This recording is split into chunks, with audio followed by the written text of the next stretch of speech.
to session 45. You guys probably remember what happened. Everybody was here, so I'll go ahead and skip the usual recap and get you right to the Stellarium Caves, where you just defeated the Greater Centipede.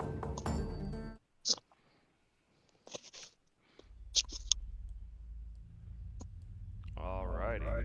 So here you are in the Stellarium Caves. So what are you going to do?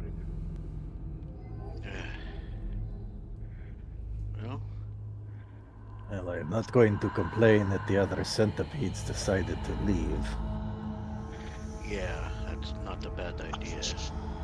But, let's see, where was he hiding? In here, you said? As you enter the large chamber, you remember seeing the Greater Centipede over here. You can see a number of holes in the walls and the ceiling where the Greater Centipedes move around and the rock. And yeah, that's about it. You notice this particular room is fairly devoid of anything. You don't see any food or eggs or bones, just rocks and dirt.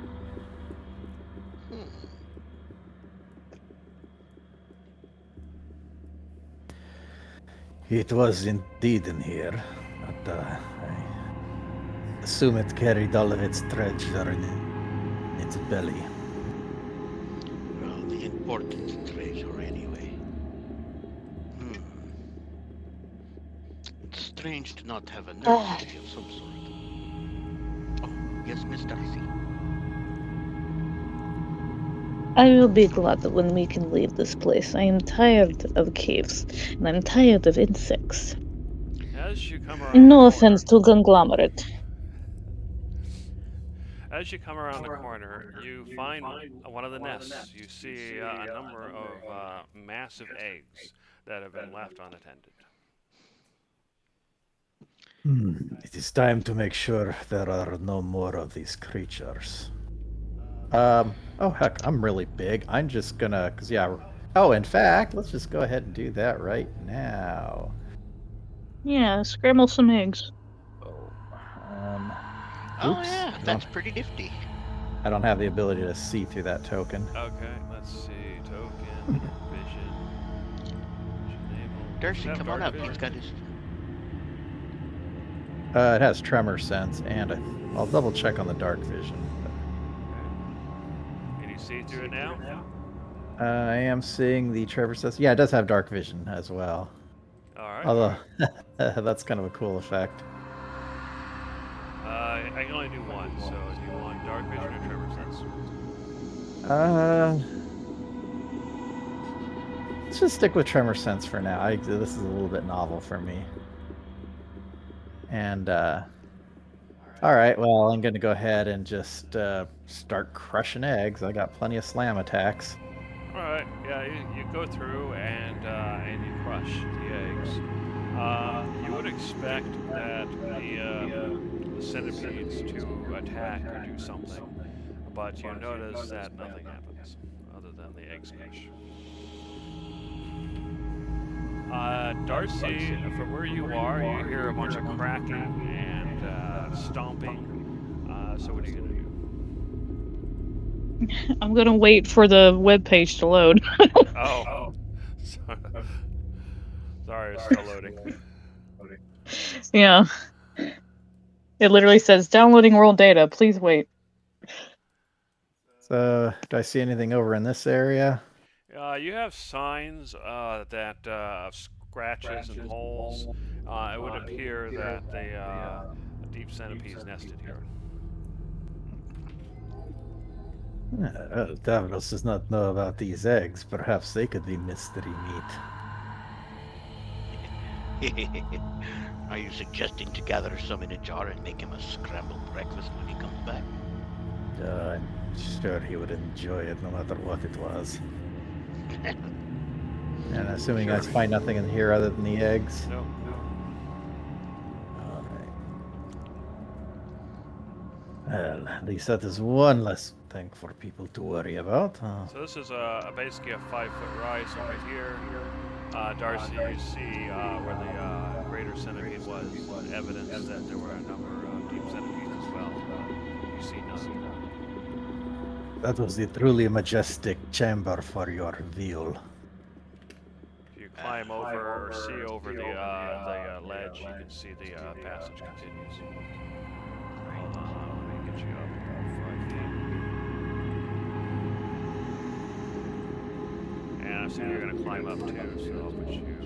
Oh, it didn't work. There you go. Well. There are more eggs here. So you see a number of eggs, another 5-foot rise. This is a 5-foot drop, but we're not going to worry about it. And you also see the water source. You can hear the water flowing off to the side there.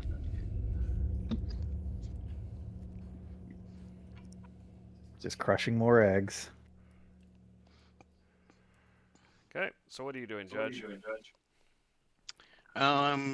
Just kind of letting Cyclonin stomp around on the eggs.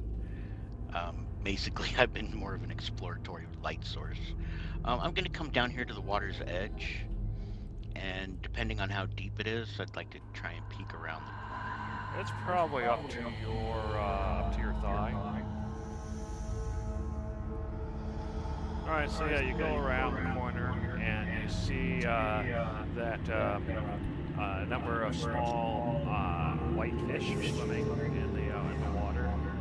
As you look down, you notice they don't appear to have any eyes, but they do have long feelers. You can kind of feel them brushing against your leg as they swim by, and you see something shiny, like little glints of light at the bottom of the water over here.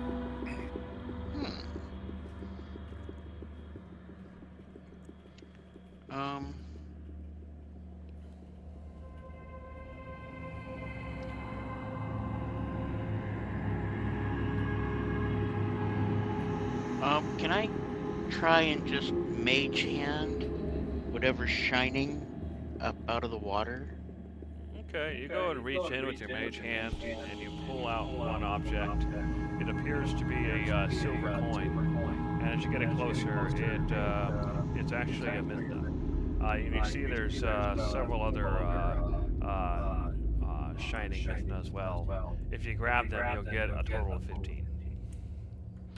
Okay. I will go ahead and mage hand and collect up the Mithnas. Look around to see if there's anything else hiding in the water here.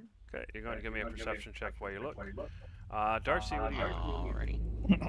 Alrighty. She's healing herself primarily from the previous battle, since now is downtime to do so. And hearing Judge just splish splash in the water and then literally start picking up pennies like he's robbing a wishing well. They're full dollars. Mithna. They're not they're full Mithna. They're not pennies. What are you doing? He has found himself a wishing well, it would seem. And some interesting fish as well. How interesting. Who is throwing coins in the centipede lair? Well, that's just it. I figured it would probably be more than just a few coins. It might be whatever unwary adventurers got swallowed with that were undigestible, and somehow were deposited here. As you look around, Judge, you don't really notice anything else that sticks out. Yeah, I'm going to wade into it. How deep is this water? It's up to Judge's thigh, so probably. Actually, you're pretty large, so not very deep at all for you. What about me?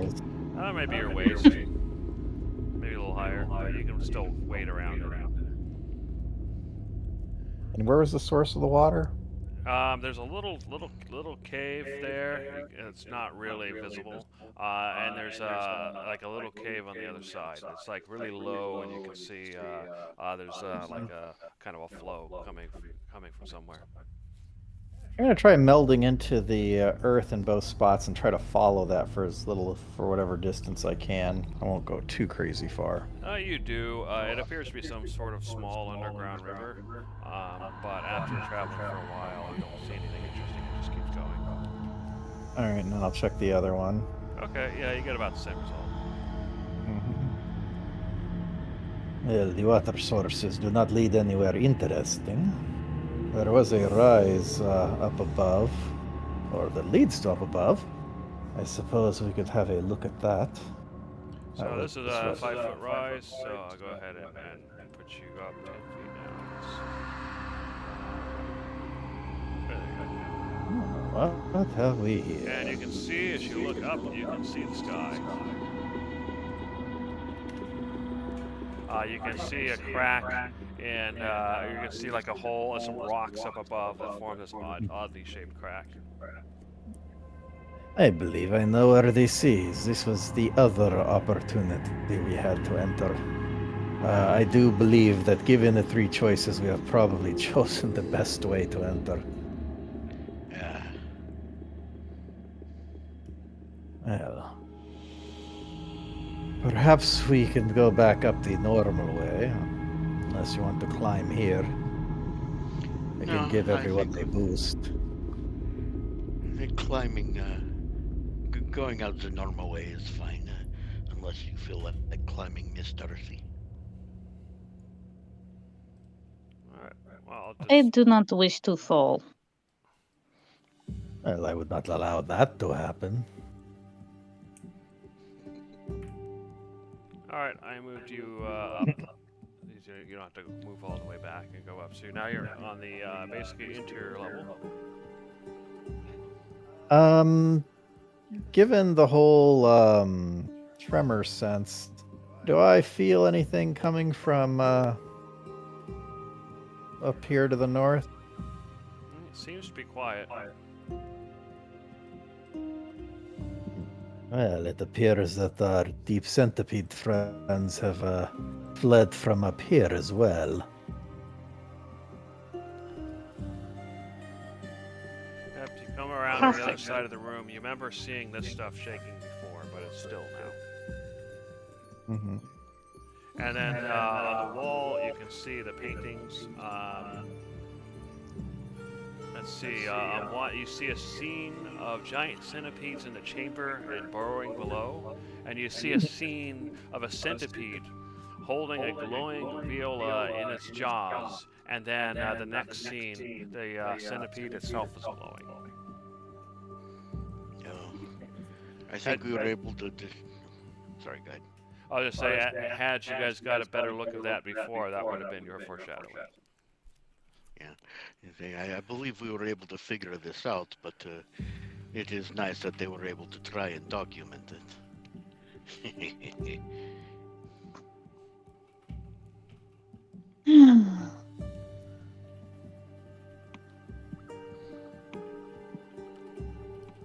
So, what do you think of your veal so far? I know you've not had much time with it yet. Well, if it is destructive as that centipede was, it will become very useful in battle. Though I wonder how it would be simply to normally play, or would any music be misfortunate to any audience? Perhaps I should get some earplugs first, just in case. I am sure it is fine. Oh, but it would be a most beautiful requiem if something were to happen. I believe you can just play it. I mean, I have faith in your ability to control your artistic talents. I am not worried about my talents. You would not harm us on purpose. Like, of course burning not. An owl. The owl was an unfortunate sacrifice. And it didn't die forever. True.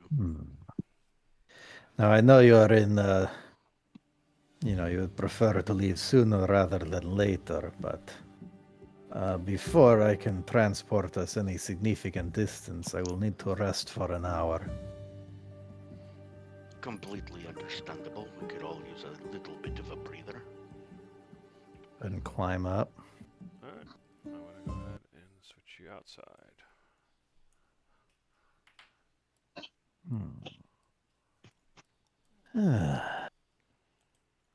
It's funny, in this form I do not feel tired, yet I still need to restore my strength. Yeah. I'm gonna go ahead and hang out by the entrance and see if I notice any activity outside. Okay, nothing that stands out. And we already went all the way up to the top, yes? There's nothing more to look for here? All that we had found was the clue that was needed for gaining some of the access. Of course. I wonder. Hmm. Given where the sand keg emerged, I'm going to go ahead and go underground and just do a few circuits around and see if I find any indication of an underground lair. Yeah, you would find one, and it would be full of discarded corpses, or maybe stored corpses, and eggs. Well, these eggs do not need to be here. Crunch, crunch, crunch. And then I'll go back to the others. Well, it You're turns out. designated. You're a designated pest control. Yep. Cyclone and the Egg Smasher. So it would seem that sand keg did in fact have a layer below with more eggs. Hopefully I have successfully reduced their potential population for the future. Well, we do have an hour to rest. I suppose you can go ahead and play the instrument and let us see whether or not our ears bleed. No offense to your skills, it is more the item. Of course. She's gonna use it. She'll play a song of rest because why not? We are technically resting. Okay. So the feature of the instrument is that if you're just playing it as a normal instrument, it gives you +1 to any performance rolls. Because it's just so pretty and shiny. Yep. All right.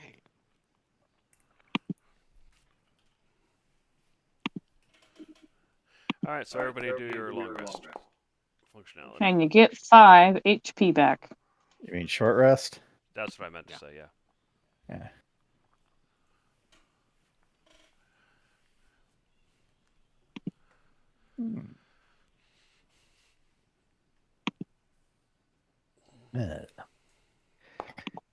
Does anyone have anything else they wish to do in this area, or are we ready to depart? All right. Your Song of Rest, we get how many more extra ones? You get 5 HP back. Okay. An extra 5.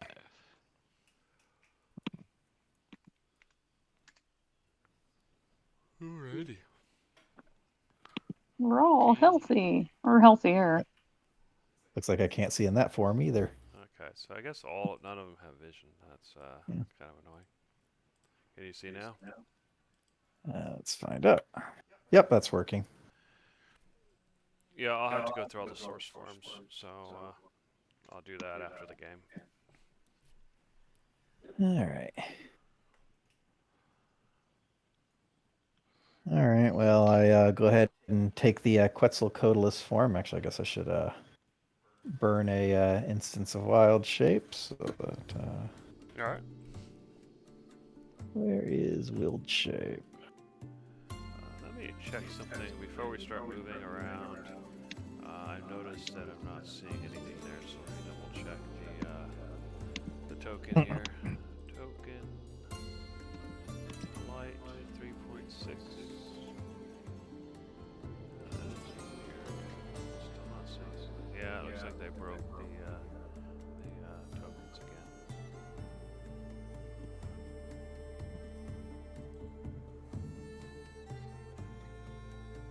Oh. Yeah, so the tower, the solarium is actually right here. I'm not Yeah, sure why it's showing for me. you're a token away. Oh, it is showing for you? All right. Yeah, I see the icon. Okay. All right. It was the it got turned off for the observers. Everybody else seeing the icon? Okay, now I am. Okay. What about you, Darcy? I'm still trying to load in. Okay. Okay, there we go.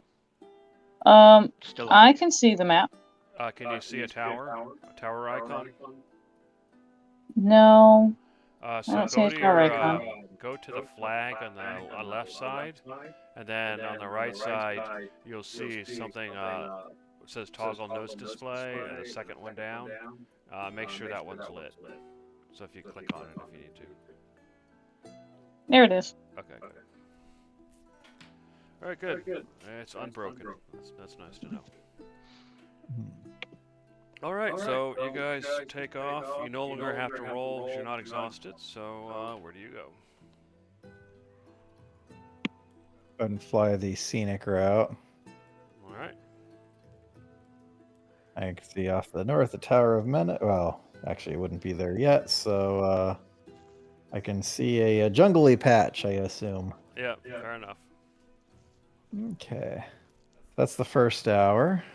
All right. 2, 3, 4. And then I'm going to go ahead and fly over the Crystal Falls. Yep. I'm gonna do my best to get an observation of it, even though we're just flying over. I remember we came by here before, but I don't plan on stopping at. So yeah, so they're massive waterfalls feeding two rivers. Behind one of the falls are some sort of caves. You'd have to basically go down to explore the caves, obviously. But yeah, you definitely can see that there's some sort of caves behind one of the falls. It doesn't look like there's a bunch of insects or other monsters crawling around, does it? Not on the outside. No, nothing you can see. All right. Who knows what's in the cave, though? Yeah. Okay, that's the end of 2 hours. All right. Now, this spot's not on the map, but Yeah, let me see if I can fix that for you then. What is that one? That's the Undermount. Yeah, it's not showing up here for some reason. Undermount. Here we go. Figure. It should be Observer. I'm changing it around again just to see if it shows up all of a sudden. It does not. So, all right. Well, that'll have to be debugged later. But yeah, you should be seeing a waterfall there.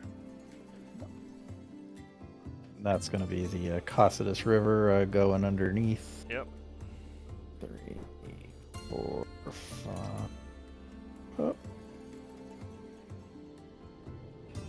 6, So 7, 8. you do notice that there is some sort of clearing in the jungle. Mm-hmm. Is that your hour? Have we been set clearing? Yeah, we're at hour 3 now. Okay. Have We we have been not to set left. clearing? Or We have not.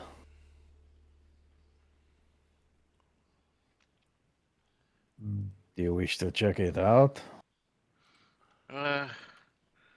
Not so much right now. I think getting back to a little civilization might be better for us until we are a little more fit. As you fly around, you can see Cephasus in the distance. All right, this lands me at the 4-hour mark here, so I figure we'll just land right at the edge of the jungle. And at this point, it would take just as much time to walk the rest of the way as it would be for me to. Well, I guess I could change forms again, but it's not that far a walk. No, I think it'll be fine. Okay. Yeah, so go ahead and move yourself to Cephasus, and then I'll go ahead and switch maps. Okay, so yep, so that should have been a 5-hour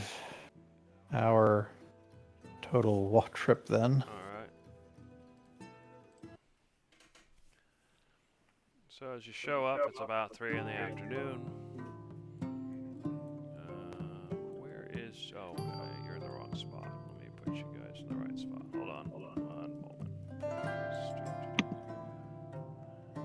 Close enough. Alright. Alright, so you have arrived at Cephazes. Cephazes is a pretty giant map, so it might take a bit to load. Okay.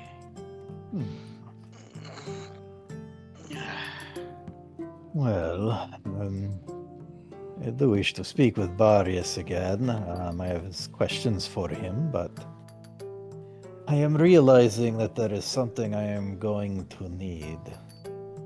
I think I am going to need to commission a gold sickle. A gold sickle? A What weapon, for? you say? Well, I am on the verge of an ability that will allow us to turn places of rest into sanctuary, but in order to do this, I must expend some mistletoe, but it is not any mistletoe. This is mistletoe that must be harvested under the light of a full moon with a golden sickle, so not just any tool will do, and not just any time of day either. This is something I will probably have to do about a week from now. That is oddly You're in specific. luck. I just Indeed happen it to is. know a guy. He does very, very fine, amazing quality work, as Miss Darcy here can attest. Oh yes, I have yet to test these, and I want to test them on something. Well, something that won't break them, but something worthwhile. Yes, but just, I mean, his quality and craftsmanship is unmatched in what I've seen in mortals. But he might be a bit touched in the head. Perhaps this is where his artistic genius comes from. I do not know, Miss Darcy. You might be more of the expert on this. He is a mortal blacksmith in this town very much. But he seems to believe that he is a godling like us. Obviously, he is not, but I like to play along. It helps, and he's always given the finest quality work with merely a cantrip. Perhaps this man will be exactly what you are needing for something so special and specific. Something fit for a god. Well, I suppose I can ask. I shall bring you to him. Maybe if I make introductions for us, he will be more willing to put his heart into it. I mean, I have already alluded to being on his level, but I think he is more wary and says this not to every patron. I certainly hope so. Otherwise, your artisan friends might end up confined somewhere. Well, that is why I am hoping he is not. Is he here, or is he closer to the Dragon's Tooth? I believe it's closer to the dragon. I'm looking for the crooked building. Yes, right here. I believe. Wait, let me back up a bit.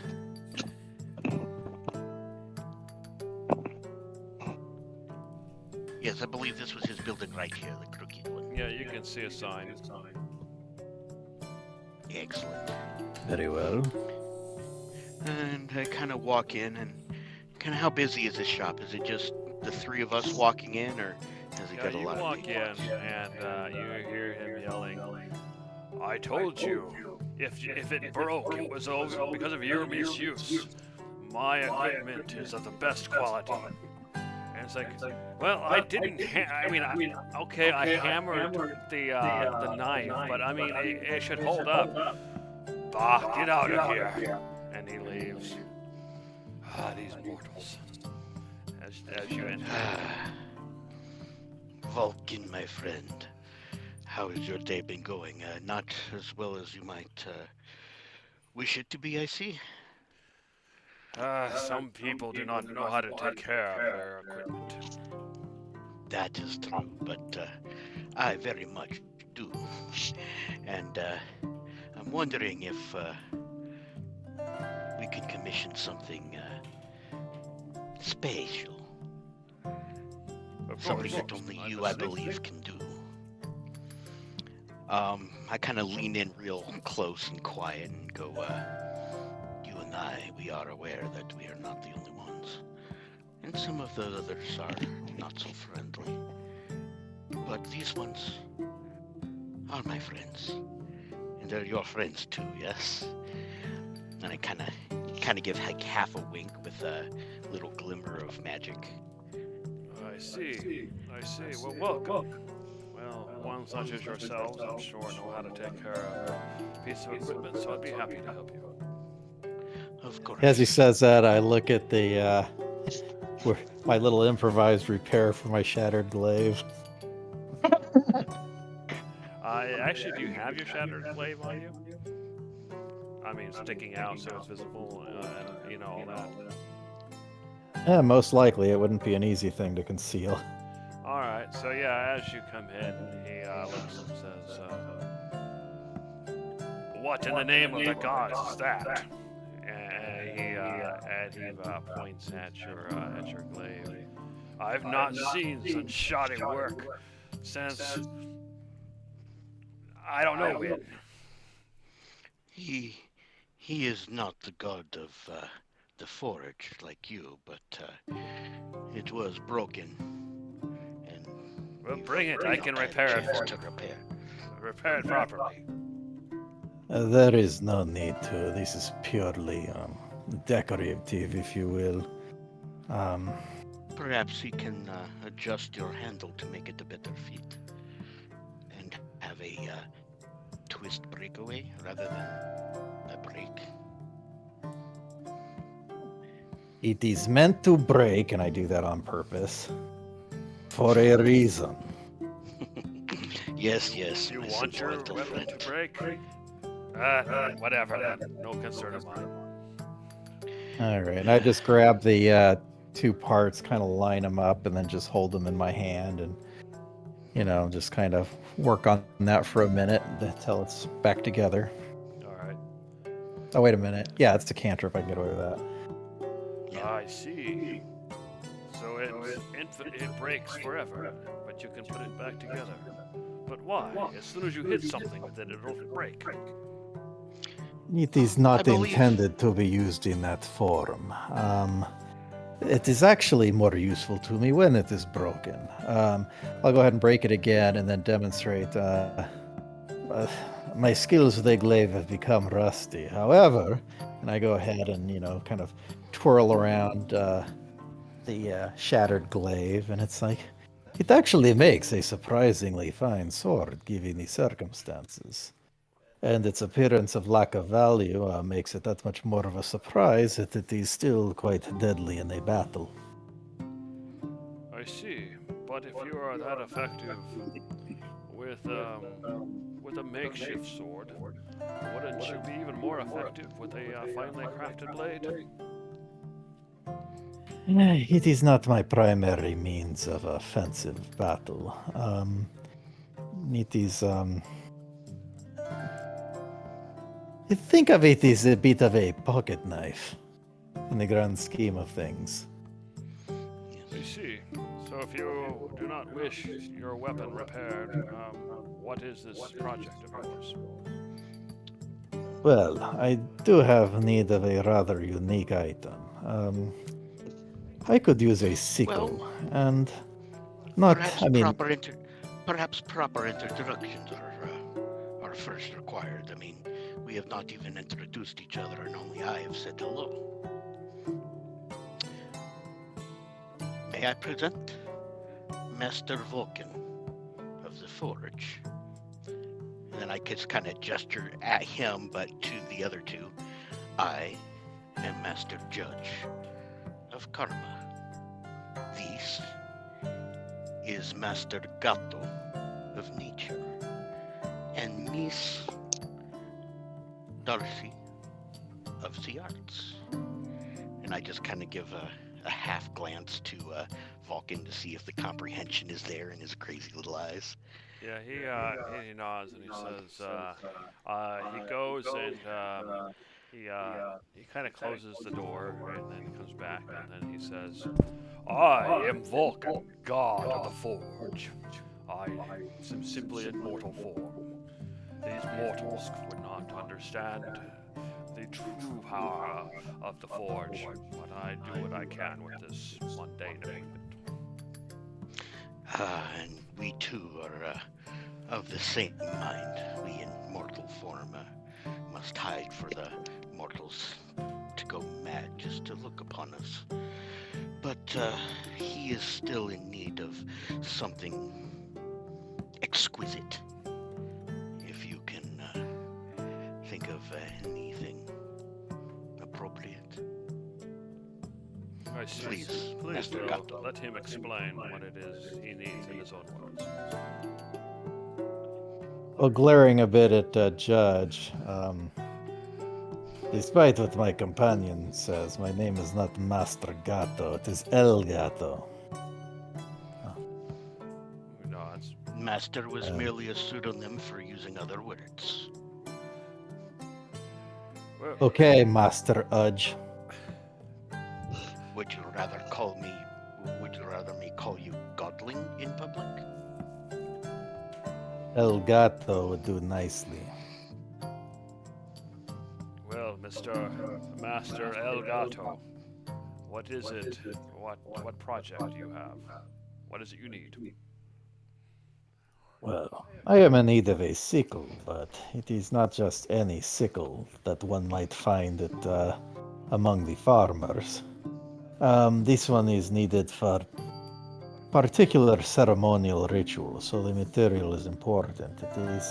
It must be made out of gold, which I know is normally quite an unsuitable material for such a thing, but it is important that it is nevertheless still able to cut, for it is used for harvesting during a particular ritual. Interesting. What are the requirements for the sickle? I mean, it needs to be made of gold, that is clear, but is it solid gold? And what other requirements does it have? The blade itself must be solid gold, but it can still have a handle of more mundane material. I was thinking something of a mahogany or cherry, some sort of dark reddish wood for the handle. And due to the fact that this is a ceremony that takes place at the night under the light of the moon, the sickle also shall have some symbolic shape to it. As you know, most sickles do already have a bit of a passing resemblance to that of the crescent moon. But in this case, the idea is to lean into that more than usual.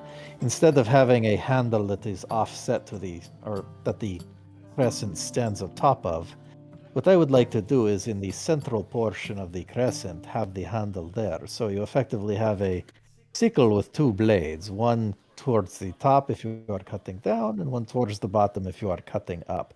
So the whole item should look like the shape of a moon without a separate handle sticking out from it and ruining the form. It also has the benefit of making it a little bit more compact for the purposes of carrying around with the other ritual components. I see. I have a question for you, though. What place does Atheros have in your ritual? And after all, the symbol of Atheros is the crescent moon.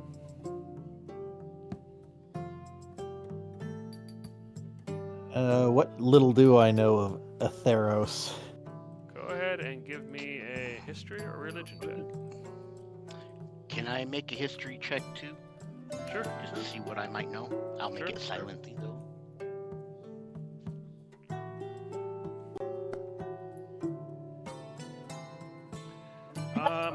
He is part of the Pantheon of the Dark. That's about all you know.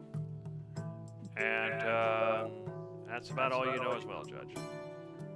Darcy ain't doing squat, but tuning her new viol because she's like, I have nothing to do with the Forge people. So she might think about it. What would it be? History? Yeah, history or religion. I'm decent at history. Nope, I don't care enough. You're all womp womp womp in the background. All right. So yeah, you know he's part of the Pantheon of the Dark, and somehow he's related to Ermidig, but you're not sure how. Well, and the symbol, so the crescent moon is a symbol of Atheros. Yes. All right. Well, Well, that doesn't mean it's only the symbol of Atheros. yeah.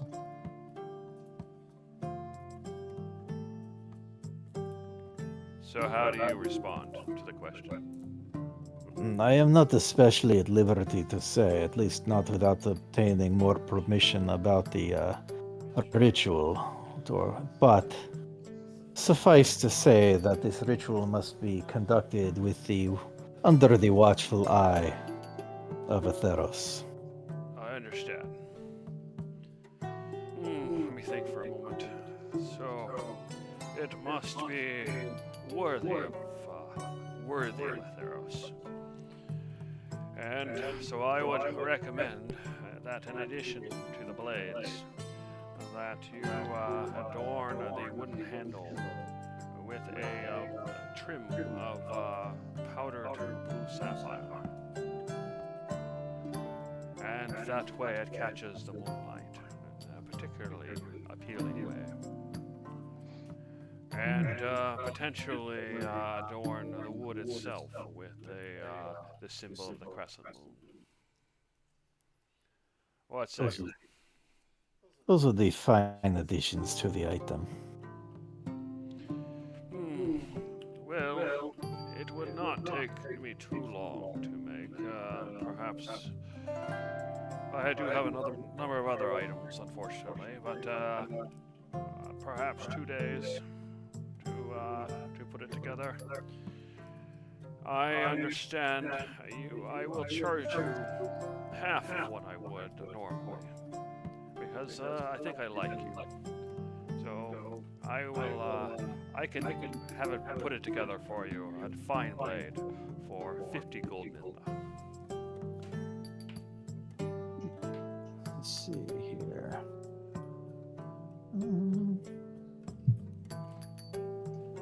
Of course. Go ahead and promptly pull out the pack and count out 50 gold mithna and pay him.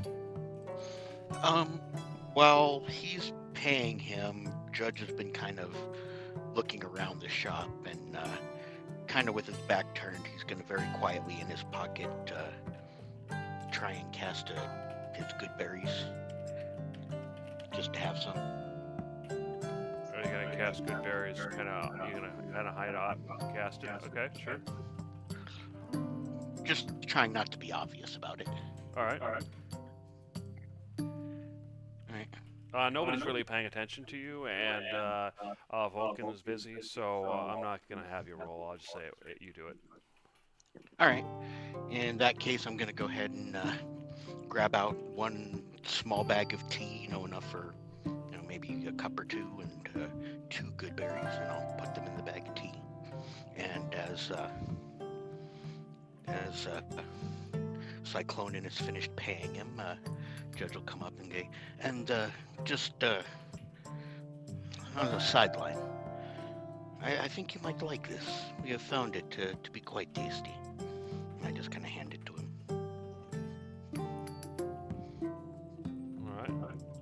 He looks at what you have, and he says, "Thank you."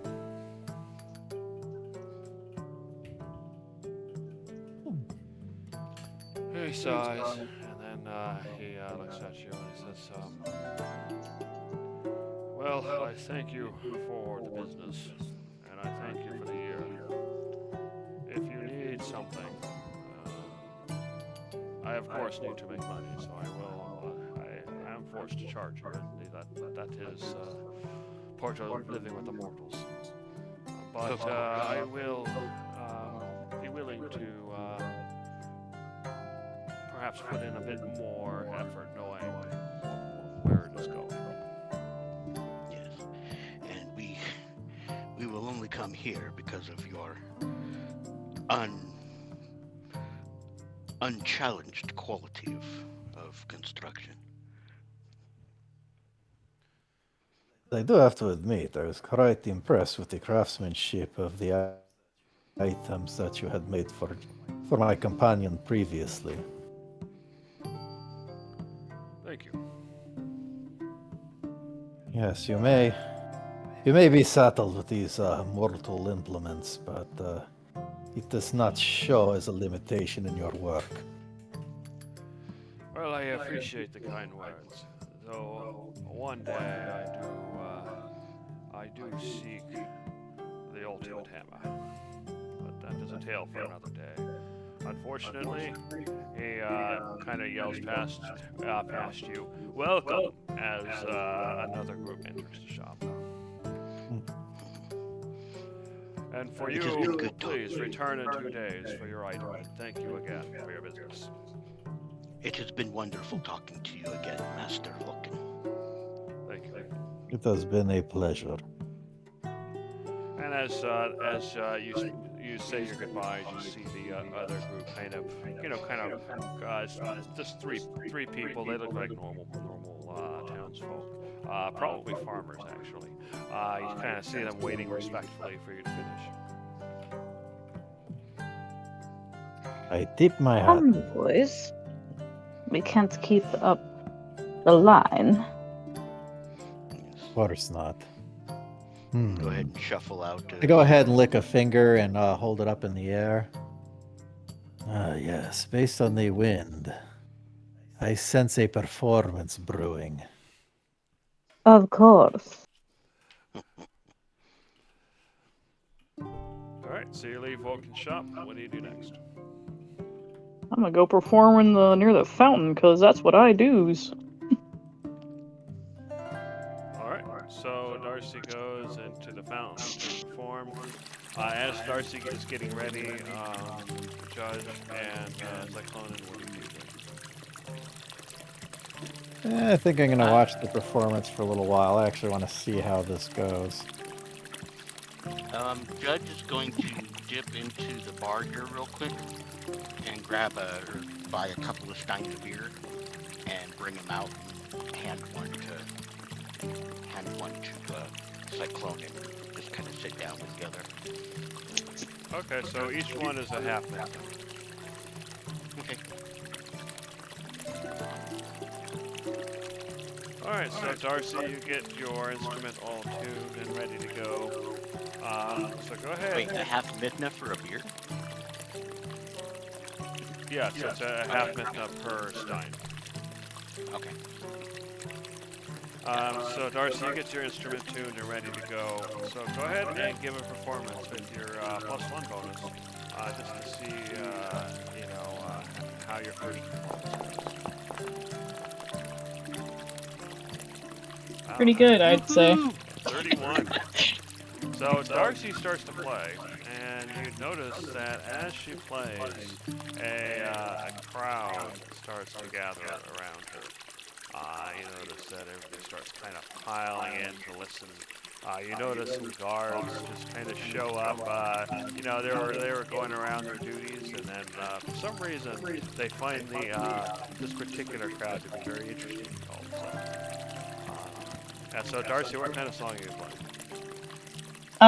Probably something cheerful and happy, because yes, gather around, people. I sing songs of merriness and joy. Give me your money. FYI, that 31 did not include her +1, so technically. Yeah, that's a 32, by the way. Fair enough. All right. You can add the +1 here, but yeah. So, have you put anything out that money can conveniently appear in? probably a drinking vessel of some kind, like a nice fancy cup. All right.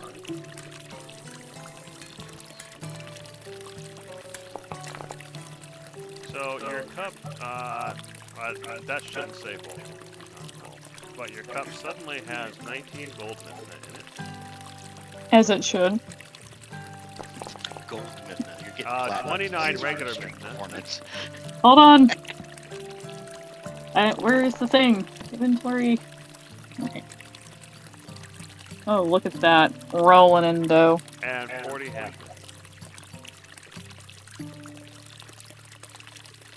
So 19 gold Mithna, 29 Mithna, and 40 half. Moving up in the world. So that's going to take a while. So you're probably going to play for, maybe half an hour or so. Yeah. Unless you want to go longer, of course. So while she's playing, do you guys stay for the whole performance, or do you go off and do something while she's still playing? I mean, the bar is right there. Go for it.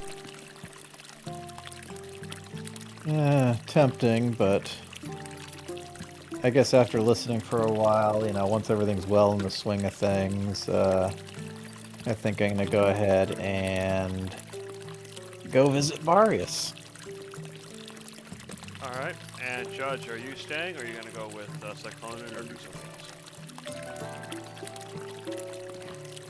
Actually, Judge before is going- Marius, Go ahead. there's something else I want to do first, but we'll let Judge say his thing. Are you going with Cyclonin, After- or are you doing something else? If he's going to Barius, I'll let him have his time with Barius. I was going to go back to the shopping district. But after a few minutes and finishing my one mug of beer, I will flip a coin into Darcy's cup and just kind of smile and a nod as I gesture over towards shopping.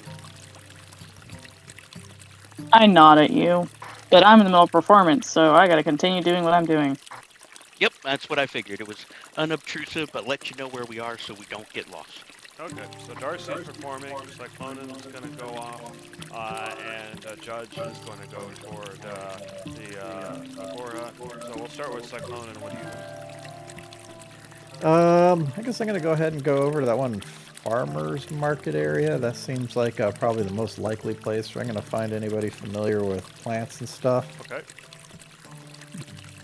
All right, so you head over there. There's definitely herbalists, places. There's plenty of food growing, or food being sold, all that kind of stuff. So what do you look An herbalist might do, but yeah, anybody. Yeah, I'll go find a herbalist and ask them if. Or actually, no, I can go back. Actually, I'll go to the herbalist and ask. Excuse me, do you know if there's anybody in the city that studies plants? Yes, I study them as well. What do you need? I am new to this island, and but I was interested in seeing mistletoe in its natural habitat. I wanted to kind of inspect it more where it grows, and was wondering if I could find some information about where to find such a plant. Well, some of the temples have use of it, but most of us here would rather not have it around. But if you do wish to find it, you definitely can. If you go to the south of the island, you will see an old temple, probably mostly ruins. The Temple of Deal. You might be familiar with it. If you go south further, you'll notice that the jungle becomes much thicker. And then if you continue going south and slightly west, you'll reach the almost looks like the tip of the island. And in that area, not on the coast but nearby, where the jungle is lighter. I have oftentimes seen growing around. Another area that I believe it grows, although this is secondhand, is on the smaller island. On the northern part of the island, there's a lake called Lake Forest. And if you look around the banks of the lake, you will see some trees growing. And oftentimes, or I've heard that oftentimes, there's a milk down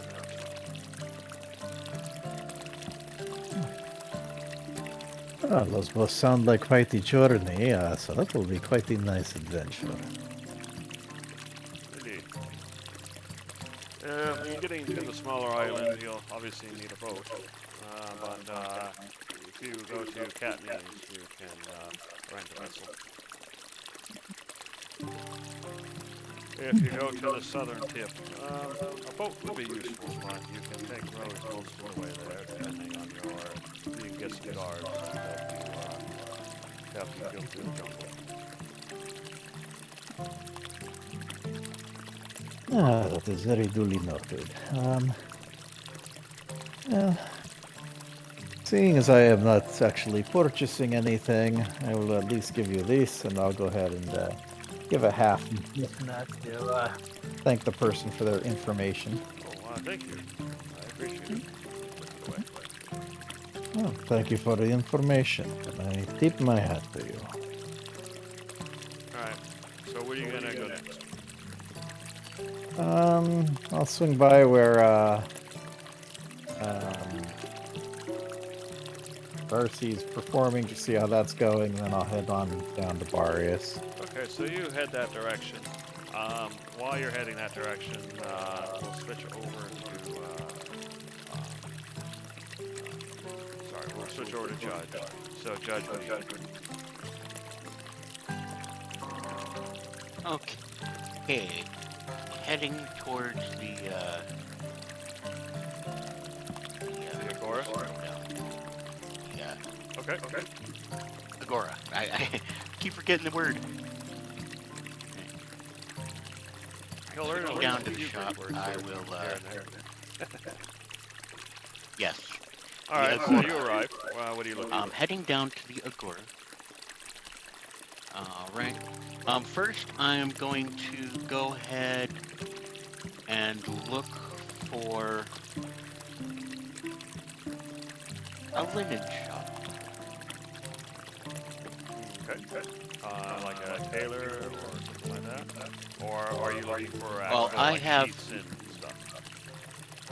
I have 4 bolts of silk, 4 bolts of linen, 4 bolts okay, of I see. cotton. So you want somebody who actually sells those materials. Okay, got it. So yeah, you do find someone who sells those materials. You can see them, the tent behind them, and you can see the bolts, kind of sticking out. So once you arrive, the woman behind in the tent says, "What can I help you, sir? How can I help you?" Well, I was hoping perhaps I could help you, but I'm sure we could help each other. All right, then. I would like to know if you could use a little extra inventory. Fine quality, I must say. But what do you think? And I go ahead and pull out just a couple of these different cloths. Let her examine them. Okay. So yeah, she takes a look, and she sees, she looks at the linen and says, "Well, for the linen, I can give you about 4 mithna for each bolt, and for the cotton, unfortunately, it'll be a little less. It'll be about 3 small mithna." Do you have any silk in there? Alright, hold on a second. I'm trying to write this all down. Okay, what was the linen you said was 4 Mithna apiece? Yes, the linen is 4 Mithna per bolt. The cotton is 3 small Mithna for the bolt. And I think that's all she said. She asked if you had cotton. Or silk. So, And yeah. I do have silk, but I also have some canvas. Good sturdy canvas. I see. So looking at the silk, she says, I can give you 7 Mithna per bolt for the silk. And for the canvas, I guess I can give you a small Mithna per bolt.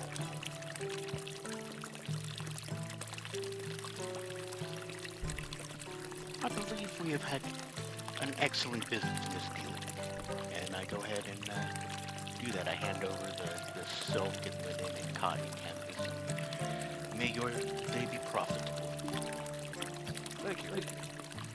This will be useful to, I was going to have to go back and get some more inventory to save me the trouble. So, in addition to the money I'm paying you for this, I'll give you an extra Mithna, just because you saved me some hassle.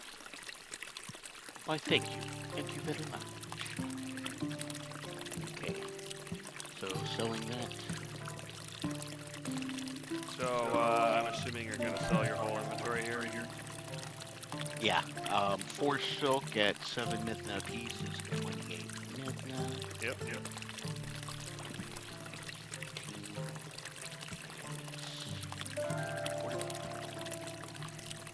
Okay. The And then linen 16 is still in 4 linen. Mithna apiece. Okay, so 441 57. Cotton will be 12 small Mithna. And the canvas will be 3 small Mithna. I was looking at your sheet to see what you got. Okay. 17. Okay. Alright, so that would be... okay, silk.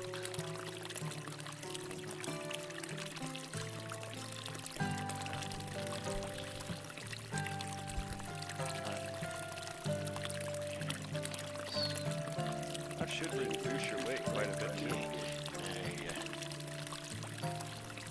Yeah.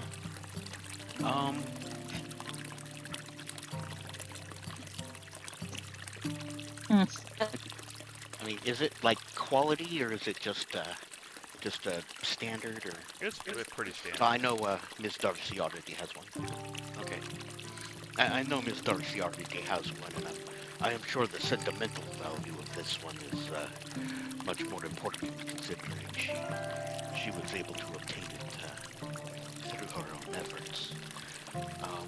Going back to that same curio shop where we originally shanghaied that first spyglass. That was in Katniss. Oh, that was in Katniss. Never Yeah, mind. yeah. I will Oh, keep he's that just for now. committed to walking that far. I am not. I didn't realize. Sorry, forgot what city was which. Okay, he's committed to swimming that far. Sorry, I didn't realize you were gonna take the aquatic route. You are hilarious.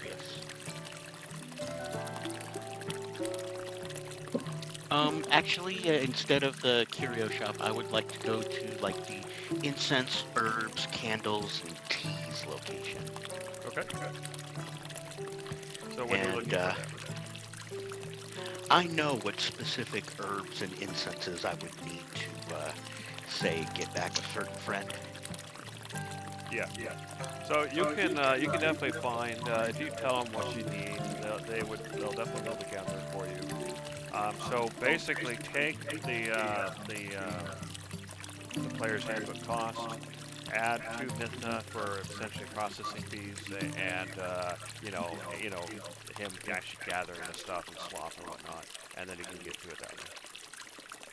All right, so basically you're adding 2 Mithna per per bundle or per set. Yeah, yeah. Okay, 'cause So if it's 50, it'd be it's 52. 10 gold.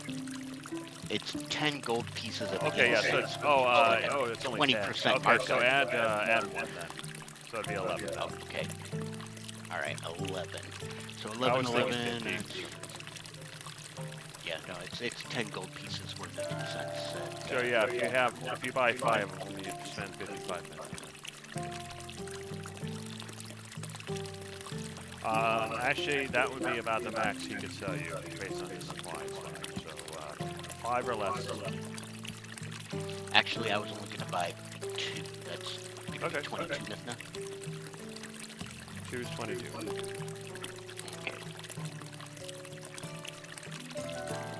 Okay, 35. Is Darcy looking for a bath? No, she No, was joking about. I'm at the Bath and Body Works of the Greek Age. Oh, okay. Yeah. Okay, got it. Greek Bath and Body Works. Darcy would be looking for something completely different. Well, not completely different, but she's got her own little mission in mind. Okay, yeah. Once Judge is finished with his shopping, we'll let Darcy do her thing. Alright, depending on how quick I finish my shopping, there's something else I am gonna do real quick. But let's see here. Okay. All right. I got enough ritual incense. I got my Therapial.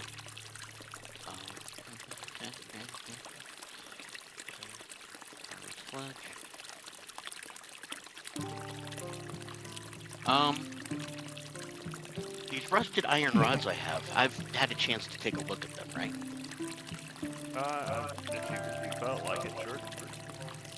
Is there anything unique about these things? Are they just basic They're materials? just iron rods that were going to be used as either part of some sort of, maybe to, shore up a garden or for some sort of construction or whatever. But yeah, they're just iron rods that are rusted because of how old they are. That's it. Okay. And so the rust is just surface rust. It's not really anything overly bad. Yeah, I mean, they just sat there the whole time. So you would guess that if you were to spend the time, you could probably get rid of the rust. Okay.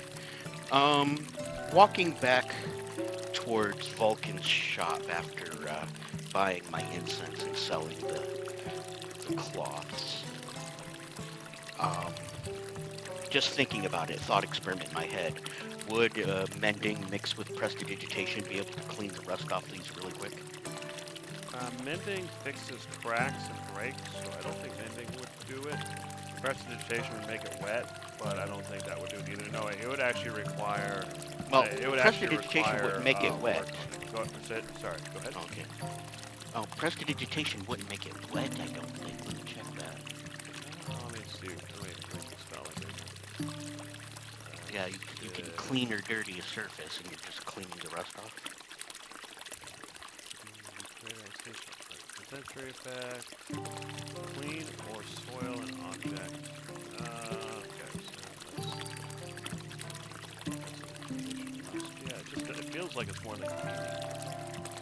Oh, okay. Well, in that case, as they are. Yeah, so As it I'm doesn't seem like mending would work either. Yeah, just double checking. But yeah, so rust would be manual labor to fix. Okay, You could I won't worry clean about off the dirt and everything. You could probably, it maybe help, but yeah, it can't. It's not the whole process. that. Not a problem. In that case, yeah, I'm just gonna, as I'm walking away from the Agora, back up to Vulcan's shop. As I step in, is there anybody else in here with No, me the and him, people, or the just- farmers apparently were finished. So at the moment, the shop is in. Oh, that All right, was as I quick. step in.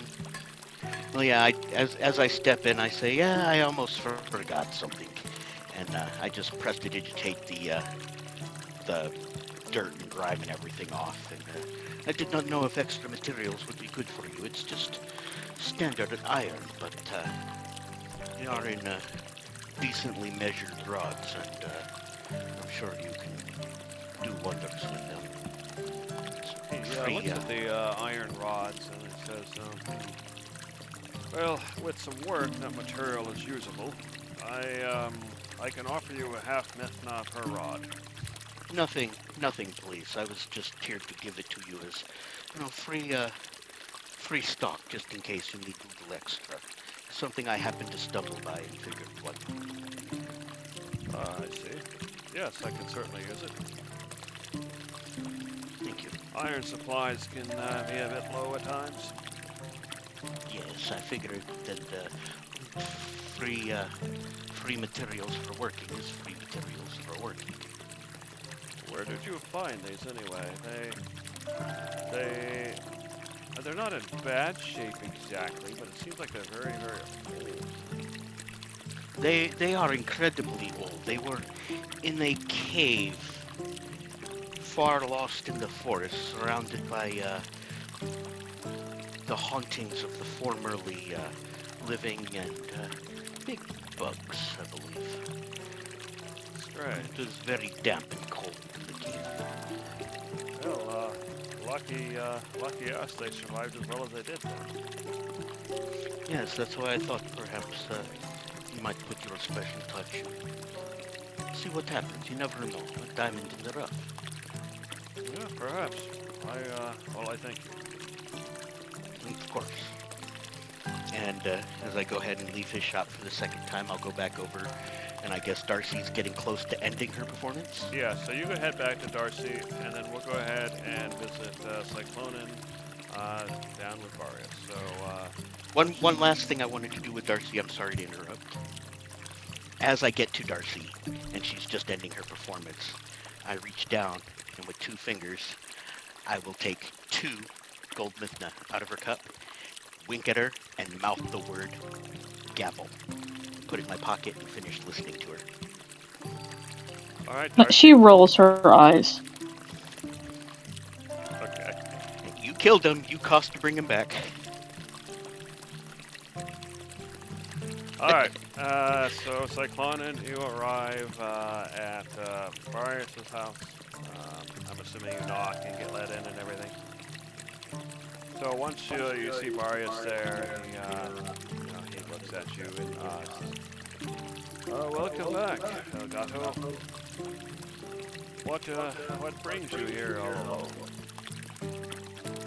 Oh, the others are recuperating from our latest misadventure. But we will be soon finding ourselves over in the area of Catanese, and a number of things to talk about, but one of those things is Sebastian.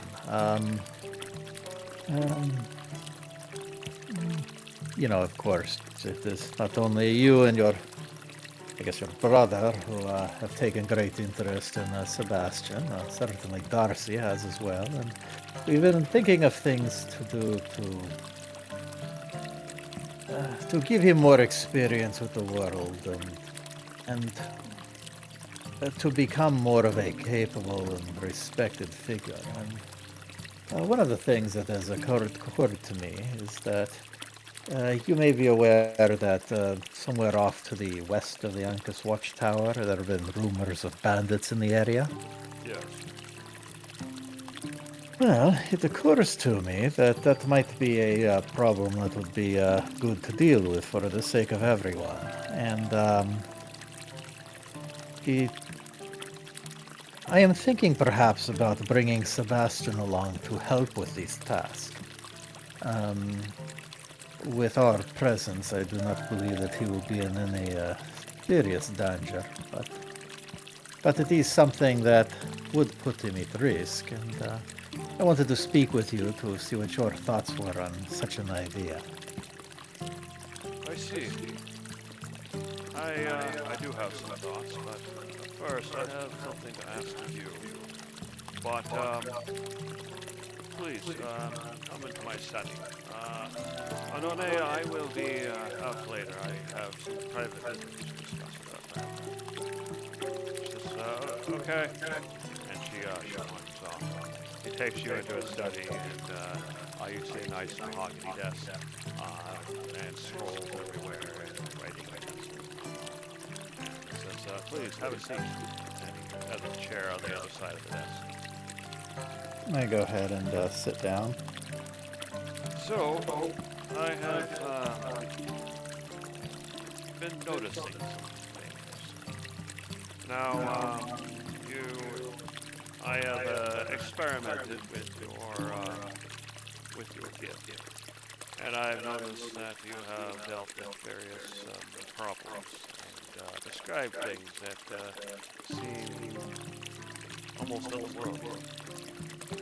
But I've seen how they issue some rumors about how the issue with the Maya family was dealt with.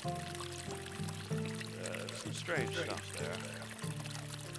And I have heard word of other strange things happening on the island from the Archon. So,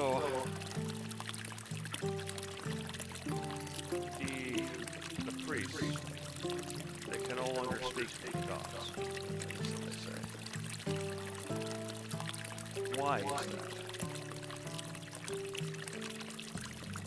Well, it is not true that they cannot speak with the gods. The truth of the matter is that the method with which they can speak to them is now unknown to them. They are in fact able to speak with them, and they have in fact done so without realizing it. It is an interesting thing, this island. It has become sort of a battleground, if you will, this focal point for a great deal of outsiders, if you will.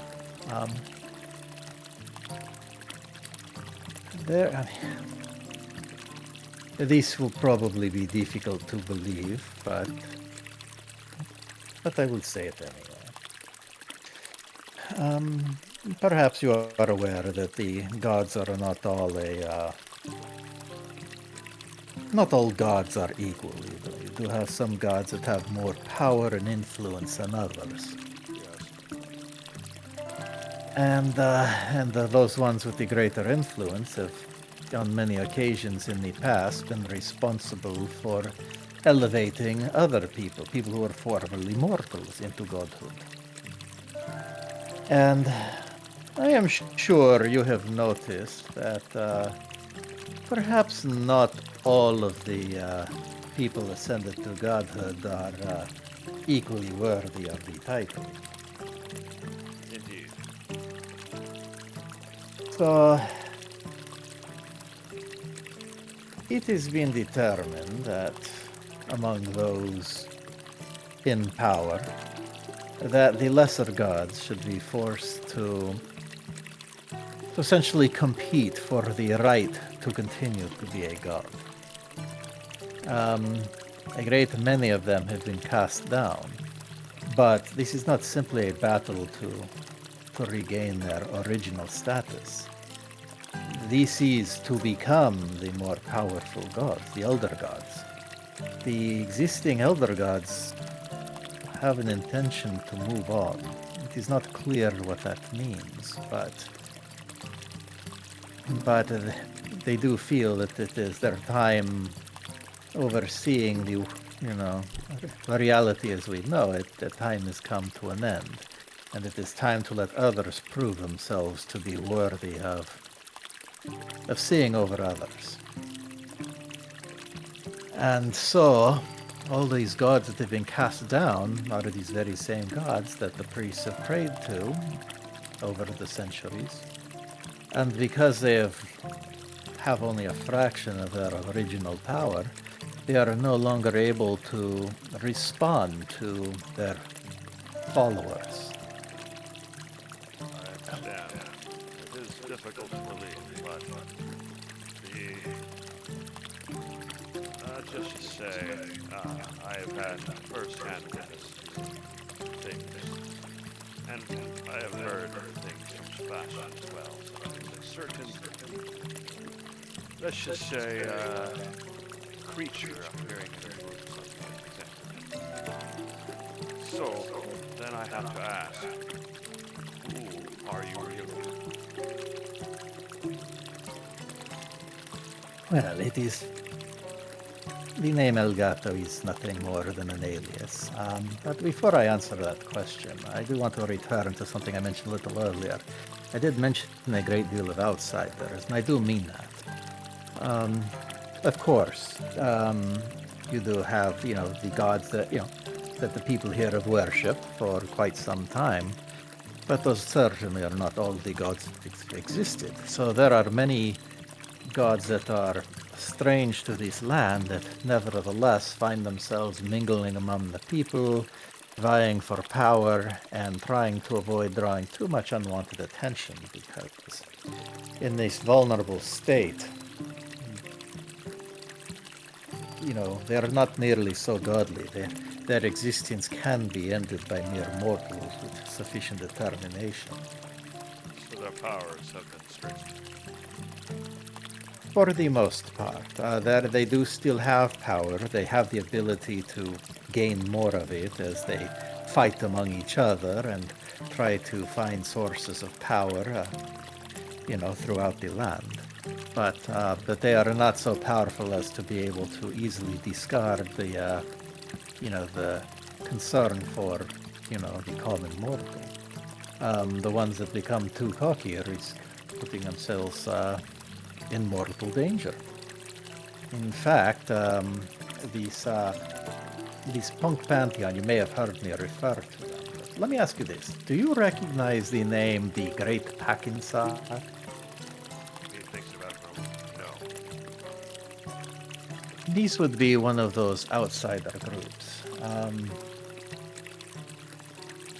And they seem to believe that they were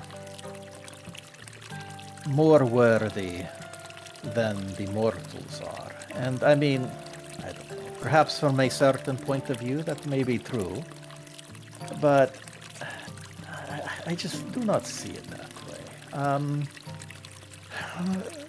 The way I see it is that the gods, they have a responsibility for their followers, with that great power, they must, guide their people, care for them. Preying upon your followers, I find to be a particularly disgusting means of being a god. But these outsiders, this outsider pantheon is here, preying on these people that they consider to be expendable, doing the damage that they did in Catanese, killing people, even being in league with people here to discredit your own family. And these people, they seem to think they can throw their weight around, that no one will contest them. But yet, those of us who do disagree with their methods did in fact confront them, and now they are no more. So, I apologize. I am rambling here some, but I guess to answer your question, I am actually Cyclonin. And Your true form looks like a cat monster. I would not refer to it as a monster, but I suppose that is the thing with this island, and presumably the mainland, that everybody seems to be a human. I come from a land where a great many intelligent beings, came to prominence. So it is so. Cat people would not be monsters, just simply another group of people. There are many more like that. Some that take a lizard form, some that are very much like a bull, a minotaur. Some that, even knowing them, still feel monstrous. If you can imagine giant human-sized insects, it's still a little disconcerting to deal with that. But you can get a surprisingly varied group of individuals together that yet sit down together and have lunch and share stories around the campfire and protect each other on the battlefield. I mean, it is easy to see them as monsters, but they are just yet more people. Yes, I suppose if you are the cat people, as you call them, then you would not think of yourself as monsters. That makes sense. So, you are this, or once were, I'm not sure how it were, this godly being. Come down, come lost your powers, become one. Have been gaining Mostly. We're not truly mortal. See, this is the trick, is that it is not so easy to defeat even a weakened god. If you do not destroy every last one of them, they have the ability to return. So it is a bit of a challenge to deal with this, but it is unfortunately something that we have had to do, because this is something that I do not know how I feel about the Elder Gods, but I do find it disturbs me that they chose this tournament that rewards the most bloodthirsty of people. They seem to have delighted in producing a challenge that requires conflict, and that is not what I am interested in. I mean, I am certainly not afraid of conflict. Sometimes a fight must be fought, but to seek it out for the sake of the battle, and to say that it is those who fight the hardest are the ones that are most worthy of ruling over all, or however they see it in their minds, I do not agree with that. But there are many out there who do agree with this and wish to bring violence upon the world, and even if they are not particularly interested in harming the common person, the thing is that as these groups gain their power, their battles are going to become more spectacular, and the consequences will be felt among more people. So then, you have this ever-growing power already immense. I imagine compared to the average person. So why your interest in Sebastian? Well, that is probably more of a thing for Darcy, but at least from my perspective, sometimes, I mean, some things that are a mystery to the mortals are a mystery to the gods as well. But, you know, sometimes the greatest individuals come from the most humble of beginnings. And certainly, I mean, I've seen your efforts to try to get him into shape. Clearly, you do not believe in his current state that he is, you know, destined to be the, you know, next in line for nobility. But I see you are trying to better him, and there is something about him, you know, perhaps a sort of earnestness, honesty, whatever. There are plenty of words that I cannot think of at the moment, but it does seem that there is some potential to him. And when I look at the people that he has surrounded himself with, I mean, granted, he was born into your family, but the thing is that the influences, I feel like he is someone who could be on the right path. And there are going to be a great deal of changes as this conflict resolves itself. So it seems that now is as good a time as any to sort of prepare people for what is to come and this new state of things. And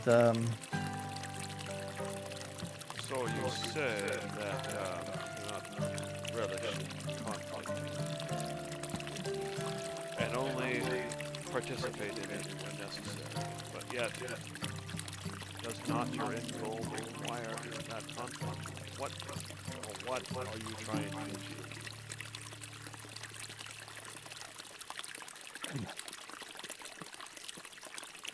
I want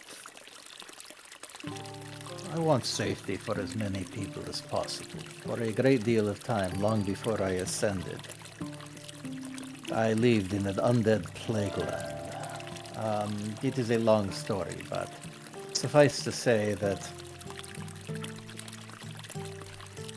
basically my people were trapped in the ruins of a tower. There were some safer places to go to, although in theory, I mean, it would be a very perilous journey. But unfortunately, some of those people would be seeked out and hunted and eradicated. So it was the only real sanctuary that we had, but we were still besieged on a daily basis by undead creatures just due to where we were. So living in this ruined tower, surrounded by nothing but mindless undead, You get used to fighting whether you like it or not. And fight I did, and that is what I expected from many people. And it is not because I wish to reward battle prowess, but it was what it took in order to make sure that people had a home somewhere where they did not have to fear. Certainly, the outsides of the tower were a terrible place to be. I do not recommend it. But within those walls, those people in there, that was when they could rest and breathe easy. That certainty, that there were people remaining vigilant, that would always make sure that there was some safe place for them. That sanctuary is what I believe in more than anything else. And I want to bring that wherever I am. And if I must fight to make sure that the people here do not suffer, then I am more than willing to do so. And I want to do as much as I can to help anyone else to be able to preserve that. I want people to live in peace, but be ready to fight to maintain that peace whenever it is required. Well, if I am a judging character, I believe you. I believe your ideas are supposed to be true. However, the gods we know, such as Helios with his pride and self-assurance, or Arios with his quest for victory and war, they are all different. So, are your ideals reflected by the others of your group? Maybe to varying degrees. There are some that are, think differently than others. I mean, Davros, he definitely does relish the battle, but, it is not necessarily such a problem to wish to be a warrior, so long as that those goals are, that those efforts are channeled in the right direction. If it is to defeat the oppressors and, and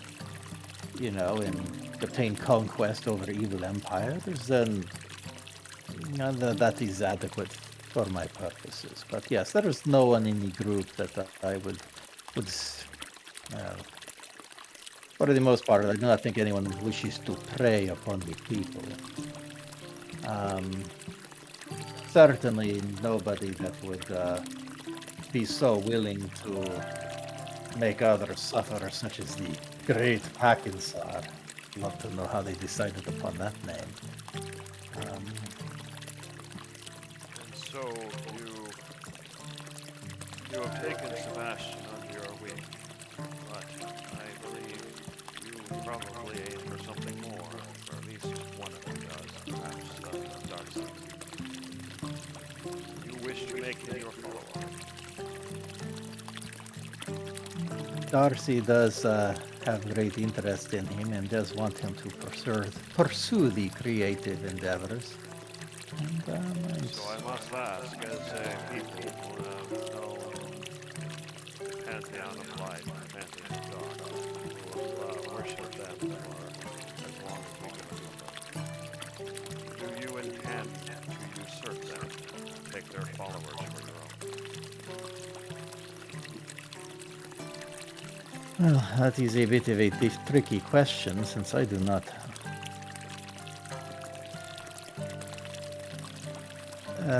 This is not a. I don't.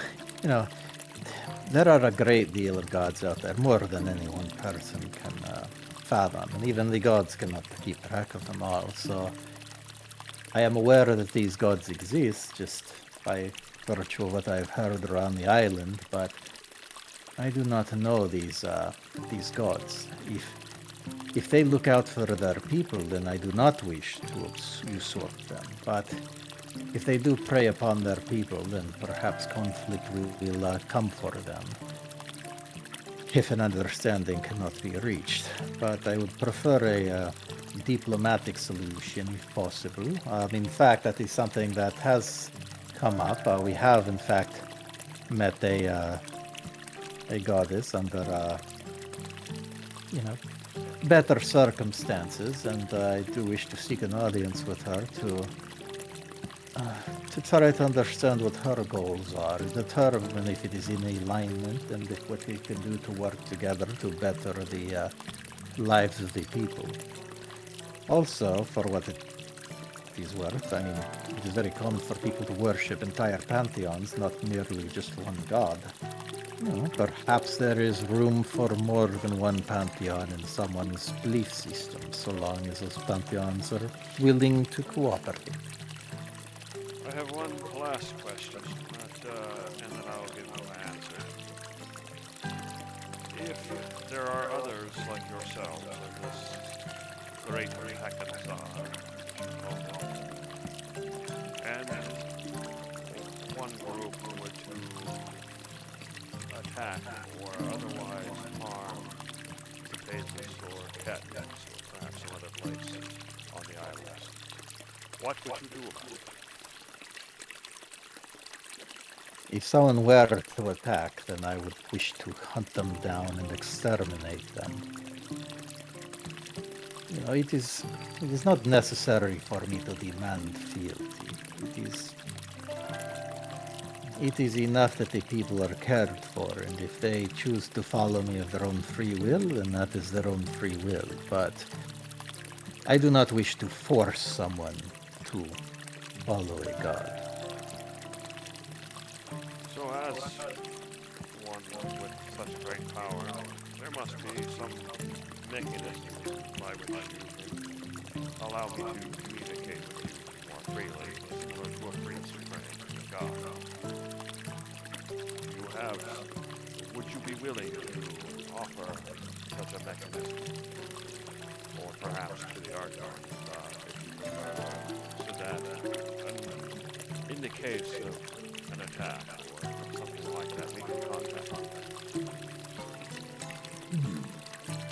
I will need to think about this. This is a bit of a problem with this whole having been cast down. There are a great deal of things that at one point were quite trivial that are no longer so easily accomplished. It is actually easier for me to communicate the other direction. In fact, let me see here again. And just to sort of illustrate the point, I just stopped talking, but mentally it's like, this is a short-range ability, but I do not need to move my mouth to speak to a person. He looks shocked for a moment, but then he shakes his head and says, that is indeed impressive, but something much longer away would be required. But you can think on it. I have much to speak with the Archon about. This explains anything I have been noticing. As far as Sebastian, well, if anybody in this world can protect that, you're going to have. I have no problem taking him out to deal with some famous issues with it, as long as you swear to his safety. I do personally swear to that. We do have multiple mechanisms to help protect him beyond simply just bludgeoning foes, but that is why we have picked bandits in particular. They are something that even the average human is capable of training and prevailing against, as you yourself know. Yes, of course. And so, even if something were to go wrong, the odds of a true tragedy would be very slim. Likely the worst that one would be expected is he would probably have an exceptionally scary story to tell from his perspective. Oh, and this should go without saying, but for the moment at least, please avoid revealing these truths to my wife or the servants or, random people on the street. At least until we can figure out how to do that in a useful way. However, I do have one final question. I said the other one was my last. Where is your temple? Or do you have one? Or many? Well, most of those would actually be back at my the land from which I hail, which is very far from here. That is actually something that has been on my mind as of late. There is an opportunity for people to be able to interact peaceably with what would have been considered to be a monstrous race. So I'm looking for some sort of place to establish a presence on the island. So that is something I should have some news on soon enough. Well, I do have a potential suggestion. There is, on the smaller island, there was some attempts to settle, and they all failed for various reasons. But on the western side, in a clearing in the jungle, is an abandoned town. My understanding is that it never had any service. It was meant to be dedicated to one of the gods, but I'm not sure it was ever determined which one or which ones.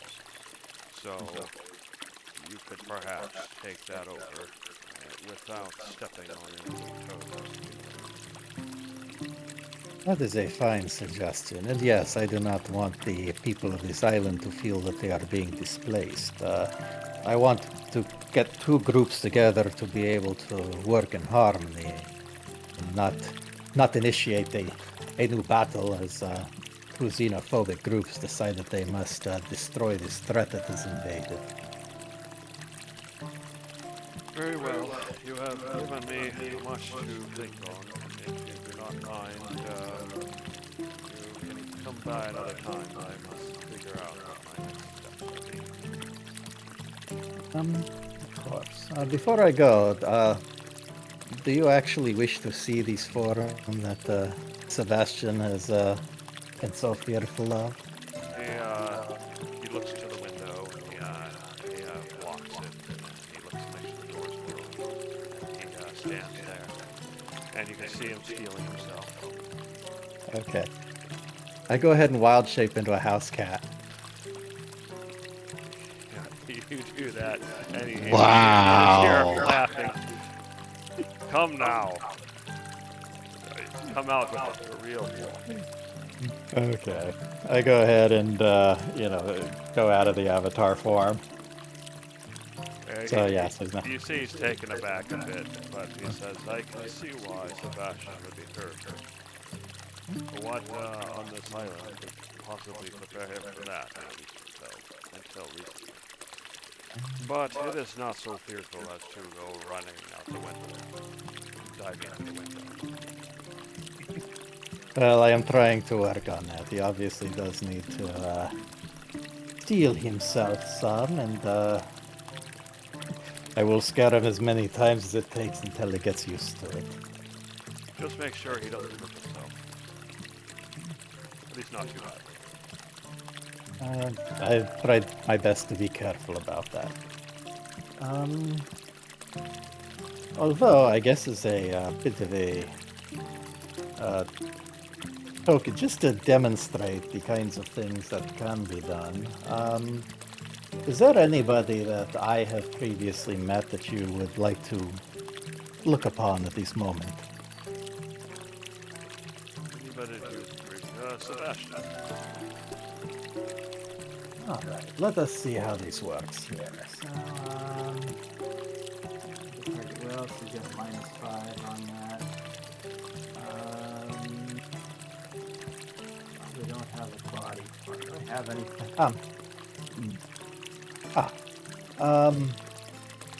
Well, obviously in this forum I should not be going through the house. But could you go grab a possession of Sebastian's, or even better yet, if you have something like some hair from him, that would be better. But a possession will do. This is just to facilitate the. Let's see. He starts going through his desk, and he pulls out a sling and puts it on the table. Excellent. So this should give me -9 to this save. So this does not always work, but I pull out my my codex. This codex, I can use it to in order to look at an area for a limited period of time. So we will be working with Sebastian here. So I'm going to go ahead and start the ritual and, kind of do the little magic writing and stuff like that. And then, but yeah, he's got to make a DC 17 save. Sebastian does. Yeah. I think it's DC 17 at a -9. I'm going to be annoyed if he gets like a 20. No spine. Oh, wait, no, it's, yeah, never mind. He actually can't make it because there's no automatic success on that. So even with a 20, that'd still be an 11.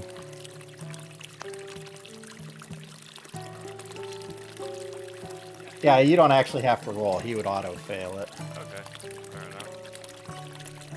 Okay, so yeah, so it all takes 10 minutes to set up, but basically, once the ritual completes, the book's pages flutter, suddenly start fluttering madly, and then open up into this scene where we can see Sebastian and Katniss. Okay, so you see Sebastian, kind of a top-down view. You see him sitting at a table, and you see that a servant is bringing him a tray. As it gets into the view, you can see there's bread on the tray, and you can see in the other hand, you can see some wine, and you can see him munching on bread and drinking wine, and you can hear him muttering something about the studying driving crazy.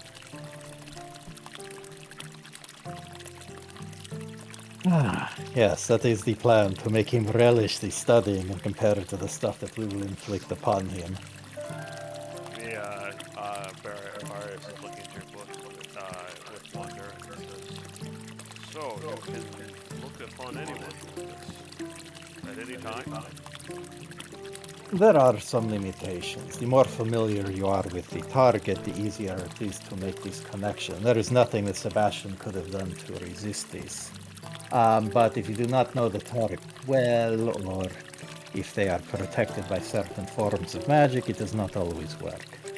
Sebastian was a good choice because I could pretty much guarantee that we would succeed. I see, and does Sebastian know that you are looking upon him? He does not. However, if he had the ability to see invisible items and looked in this direction, from this view that we are seeing, he would see essentially a magical sensor that is observing his position. But this only lasts for about 10 minutes, so it is not something that one could do infinitely. It is a fairly draining ability. It is best used when you have a good reason to be observing a location at a particular time. As you see, what he is doing right now is not especially interesting, but for instance, if you knew that he was going to be going into a meeting with someone you did not trust, you'd be able to look in on that and see, get some insight into the other person's motivations, as an example. I see. Well, this looks very useful. Very dangerous in the wrong hands. Of course. Fortunately, it is not the book that makes... Well, excuse me. We call them books where I am from, but the Codex. It is not the Codex that makes this possible. I mean, it is an important component, but without the magic channeled into it, it is nothing more than a very expensive Codex. But this is just meant to give you a little taste of, that... I know that even seeing these things, it is difficult to believe. This is just so that, you can... little samples so that you can see that, these crazy stories, there are reasons they are being spoken, perhaps they are not as crazy as they seem. Well, thank you for showing me that. It is difficult to believe, but given everything else, I am inclined to believe it. But, like I said, I must speak to the Archon. And at some point, probably not for some time yet, but I should probably get all of you to meet the Archon as well. Look forward to that. But until then, I'm afraid I must spend some time alone, and perhaps I will speak to the Archon later today or tomorrow. I thank you for listening to my tale. I know it is difficult to hear these things, and not the least of which is just difficult to believe them. It is difficult to even speak about this. I mean, this is... Well, it is what it is. It's better to see the truth than to stick your head in the sand. But there is one thing that in my rambling, I've forgotten, but it is very important. This has apparently been a cycle where, in the past, where the gods have done this sort of thing before. But this time it seems to be different. There are these creatures, the Sorg. I think I mentioned them before. I believe so, yes. They seem to be uniquely positioned to try to take advantage of the weakness of the gods to try to ascend. I mean, maybe not to ascend, but essentially supplant the gods. By making the gods seem as if they are these false gods, these imposters, because how could they be real? They are so easy to destroy. So the idea is they play people's prejudices against the gods, help wipe out the gods, and now you have this ruling class of insectoid creatures that look at the humans as livestock. Regardless of whether or not the pantheon I am a part of ascends or not, whoever it is that becomes gods, I do not wish to see the Sorg become dominant, because if they do, it will not be a safe world for people. Yes, I've heard of the sword demons, but you make them sound far more terrifying than I realized. And, when you have a chance to speak with the Halakis, particularly Clymene, the Halakis Mathena, but she was very nearly a victim. She can tell you the tales of their destructiveness. They have, there are the research notes that document the tragedy that befell those ruins. Is a very serious thing, and they cannot be. Not just people like groups like yours who might attack or exert control. Also, Yes, because they are also fighting against the gods, and that is something where even the gods, as they fight among each other, that plays into the hands of the Sorg, because the gods, certainly the ones that prevail, become more powerful. But at the same time, with each victory, that is one less pantheon to stand against the Sorg. So in a way, the gods are unwittingly helping the Sorg achieve their goals. And yes, there may be more powerful pantheons as a result, but if the Sorg become more powerful faster, and they do have great numbers indeed, then they may overwhelm even those powerful gods, and then that is the end of having any guardians who watch over anyone. The Sorg will only keep people alive until it is time for their next meal. that is not all, I believe. I have heard rumors of the Triton returning. Outlying people and structures. So we may have yet another force.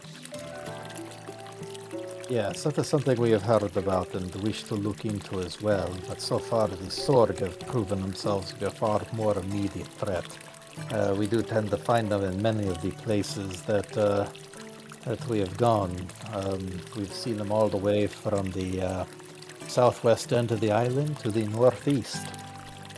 So I can only imagine where they might be on the minor island or on the northwestern portion. Well, thank you for the nightmares. They haunt me as well. All right. So, Cyclone, are you going to return to the group after that? Yeah, if 10 minutes went by after the revealing thing, I'll have changed back into avatar form. If not, I'll ask for, if maybe I can stay in the study for just long enough to change back. Fair enough. Okay, so yeah, in that case, Darcy's performance finishes up. Judge is over there stealing her coins. Cyclone and you return. We'll go ahead and put it at 4 o'clock at that point. A lot of stuff's happening. So the group gets back together. So what do you guys? I only took 2 of her coins, and I was in no way, shape, or form. Sorry, speak a little louder. I only took 2 of her coins, and I was in no way, shape, or form trying to be sneaky about it. Oh, I said you stole 2 of her coins. At least that's what I meant to say. Oh. If I said something else, Okay. I'm sorry. Just stealing her coins. It sounded like I was trying to just reproach her. Anyway, Darcy wants to do a you thing. guys get back together. So what's next? What do you guys do? Darcy's good. Darcy wants to do a thing. Okay. What's that's your thing? Darcy wants to go to a jeweler's place. Okay. So you visit the Agora. Is everybody else going, or is it just Darcy? I'll follow along. All right. And who's Cyclone? I guess I'll follow along as well. Okay. So you find your jeweler in the Agora area. So what do you look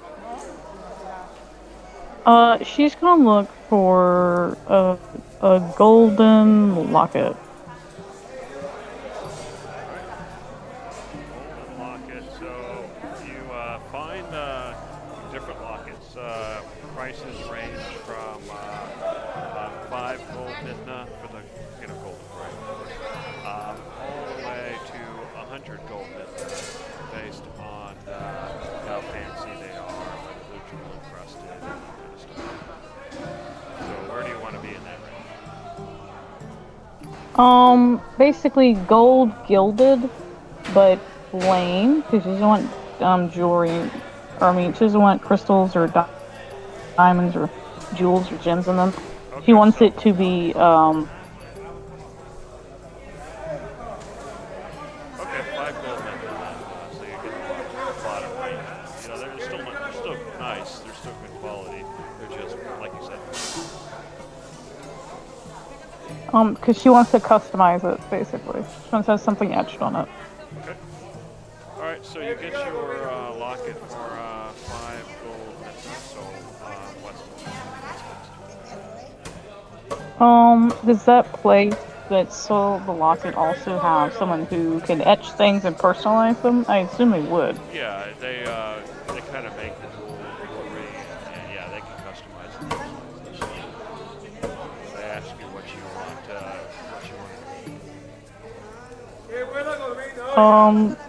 She's gonna want basically an etching, an artistic etching of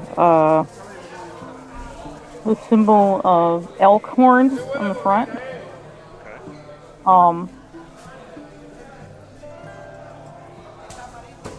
And is that it? For now, yes. Okay, so yeah, they're willing to do that for another 5 gold midna, and it'll be ready tomorrow. Cool beans.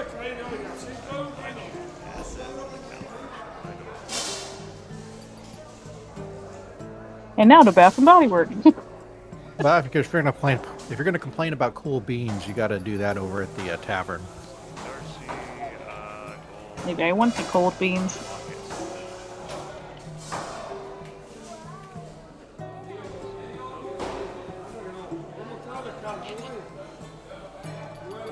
All right. So what's next?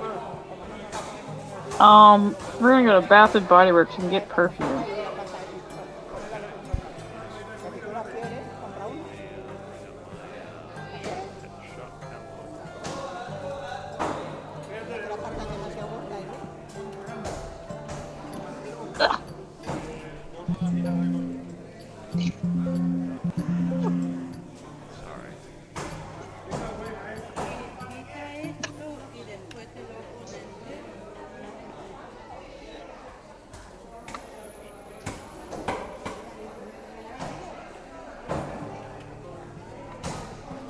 So a vial of perfume. Is that what you're looking Yes. for? It's a vial Yeah. of perfume. So the question then is, they have basically cheap perfume, normal perfume, and really expensive fancy perfume. So the range is 3 for cheap, 5 for normal, and 8 for expensive. Only the finest of smells. Okay, so 8 for how many bottles? Oh my goodness. You know what? Knowing Darcy and knowing her need for smell goodness. How big are these vials? Similar to what you would see with modern perfume. Oh my goodness. Okay.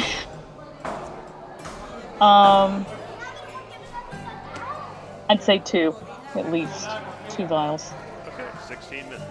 of 2 varying scents. Okay. What kind of scents?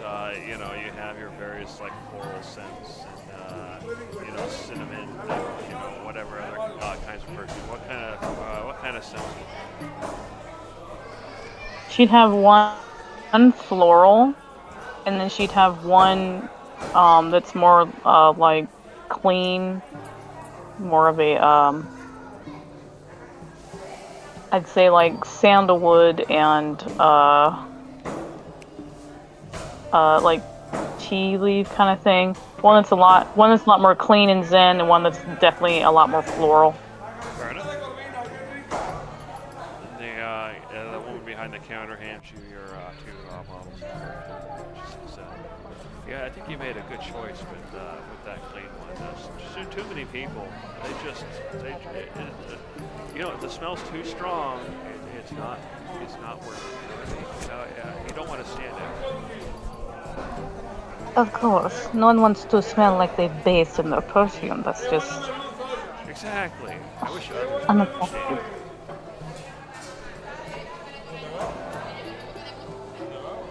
Yep. So 16 normal Mithna then Yeah. for those 2. Okay. What are you guys doing while I'm lady shopping over here? Cyclonan's probably thinking back to Vargas's reaction when I turned into a house cat. As long as Darcy's spending time Speak a little louder. Sorry. I said as long as Darcy is spending time at the perfume shop, do they have masculine perfumes and colognes, or is this purely for feminine? Yeah, I guess. Mahogany wood. Yeah, I guess if you're you're a high-end merchant or something like that, you don't want to be sneaking.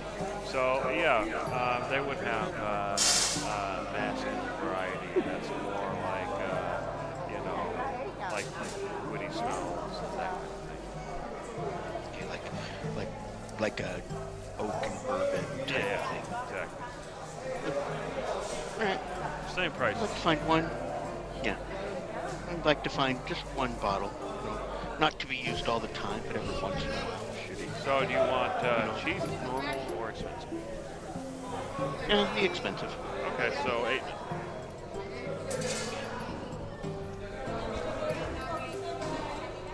We all need to smell good. All right, so you finish your perfume shopping. What's next? Darcy is going to look to Cyclonan and ask him something. Cyclonan. Cyclonan gives a response. Cyclonan, I notice your proclivity to make gifts in magical things similar to a certain other expensive magic item maker.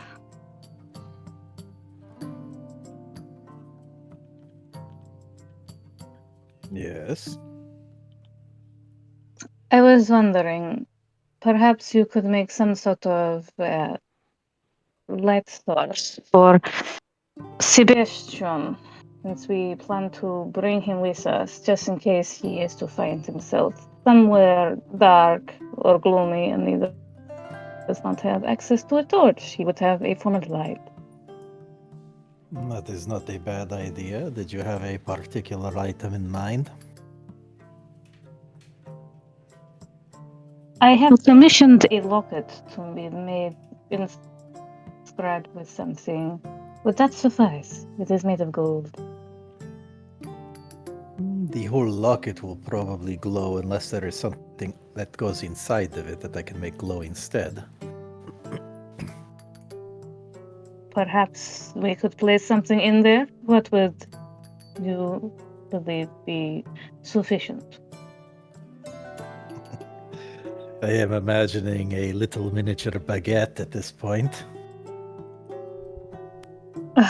We should not encourage overconsumption of bread products. I don't want him to become too plump.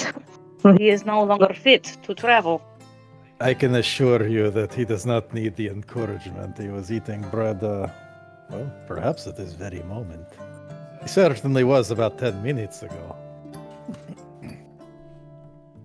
But, let's see, what would be a good symbol for Sebastian?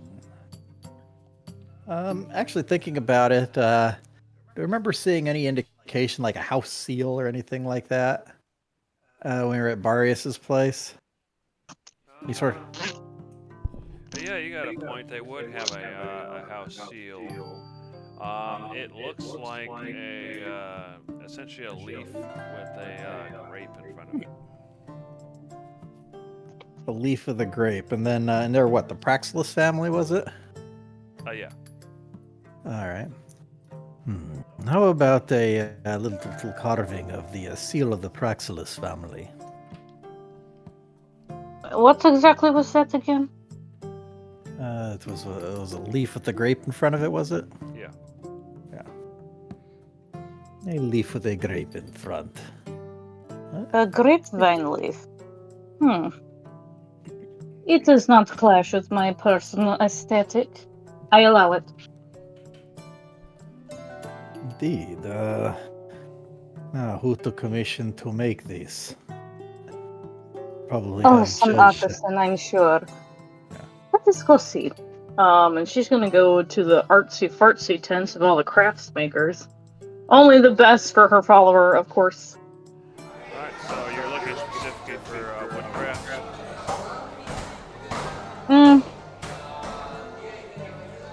It could be stone as well. Probably she would prefer it to be stone because wood can rot. Okay. So you go to the same place, I think Judge would meet at some point, to have stone working done. And you arrive and you see they have various different statues and other stone carvings. And you arrive and they ask, what can I help you with, miss?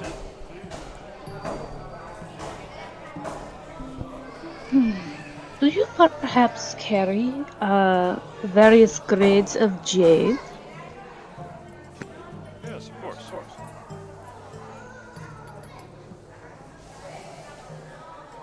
And yeah, he shows you, and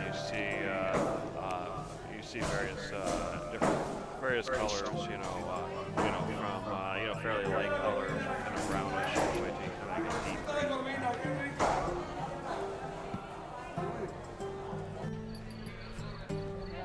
green. She's gonna try to get the jade that is closest to the actual color of the grape leaf. Okay, yeah, you pick one, one of the green ones. Okay, how much jade do you need? Do you need some specific object created, or I am looking to fit a carved jade piece that looks to resemble the leaf of the grapevine. It needs to fit in a particular size locket. And she's going to like, you gesture with her hand about the size that it needs to be. Okay. So, Do you suppose an amethyst for a grape? Because actually, was the seal colored? Like, or was it just like monochrome, what we saw of the Apraxos family seal? it was monochrome because it was basically on wood or sort of carved on stone or whatever.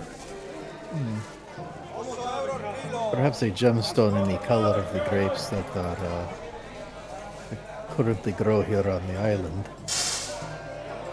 I am not going to have the thought of wine be associated with my gift. She kind of eyes him a little. Like, no, I want the leaf. That is fine. I only mentioned that it was part of the family seal. So after As- the person waits patiently as you try to talk back. So we made a decision? Yes, we are going with the leaf. Never mind the grape. She kind of makes a dismissive wave of that as like, how dare you ruin my project? If I may ask, how long have you two been together? We have 0 not been days, together 0 ever. minutes and 0 seconds. Oh, okay. I'm sorry. All right then. So it's got to fit in a locket. Okay. And so I guess I got this be rounded. Or do you want the leaf shape, small leaf inside? Leaf-shaped small leaf inside, please. Okay, it's fairly small. Yeah, we could get that done probably by tomorrow. It'll cost 10 gold midnight. Here you go. Thanks. And can I have your name, please? Darcy. Darcy. You see him writing on a scroll. All right, then. We can get this done for you. Yeah, just come by tomorrow afternoon.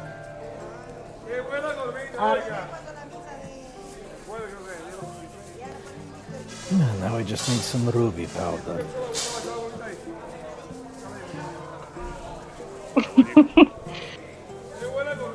Ruby powder. Powder, yeah. Would they have that too, since they're dealing in precious stones and gems? Yeah, I'd probably say so. Was there a cost to that ruby powder, Dave? Yeah, 50 gold worth. Okay, so yeah, you asked for 50 gold worth of ruby powder. They charge you 51 midnight. An extra charge there, and then they give it to you. Alright. I'm gonna give it to Cyclone since he's the one who's gonna be doing all that. Thank you for your business. Of course. Alrighty. Oh, she wants to go to, I'd say, the arts and crafts section, Okay. wherever that be, where they make the papyrus and graphite pencils and charcoal sticks and Okay. Fair enough. canvas. Yep. You find a place where they have scrolls, canvas, writing implements, all that stuff. Okay. She wants to get a travel-size sketchbook and some drawing graphite pencils. Alrighty. So that would be 5 midnight. Yep. I see you're into the arts. What kind of stuff do you like to draw? Oh, all sorts of things. Imagined, witnessed, and yet to be. Okay, here you go. She takes it. Alright. Alright, so you guys have gone shopping for a few different items. Any more items on the shopping list, or are you guys going to do something else? I don't have anything else. What about you guys? Taking a look at my itinerary here. How long have you been messing around? Because I did want to see if we can get to the Oracle, but if Yeah, it's too late in the day to spend the night here. You guys have been shopping for a while, so we'll say it's about 4:30.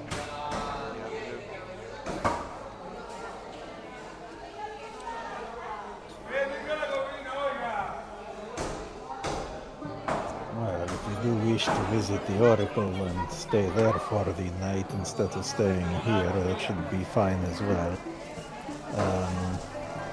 It does mean that we'll have to come back here to get our items. But just if it's late enough in the day, there's really little to be gained by going there now. And we could just depart a little earlier in the morning.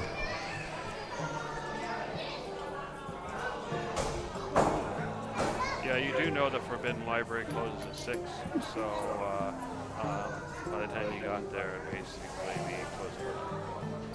If you got there right instantly, it wouldn't have much time. Okay. Well, I suppose we can go in the morning. I do want to make some last-minute preparations. Move you away from the Agora. Go ahead and say that again. Said, well, I suppose we can do this early in the morning. It would be appropriate. I do want to make some last-minute notes and preparations. So, how did your talk with Barrios go? Are we staying there tonight, or shall we get a place here at the inn?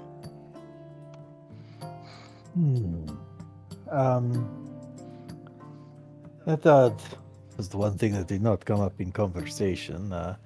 We could perhaps stop by if Barrios has any additional questions, and I'll be right there, but it was quite the in-depth conversation. Spoke about more than I really intended to, but I don't know, the time somehow felt right.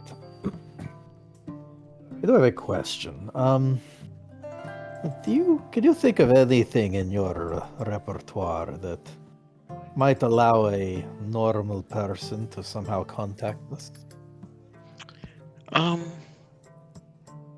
Yes. Let me think about this. Yes. I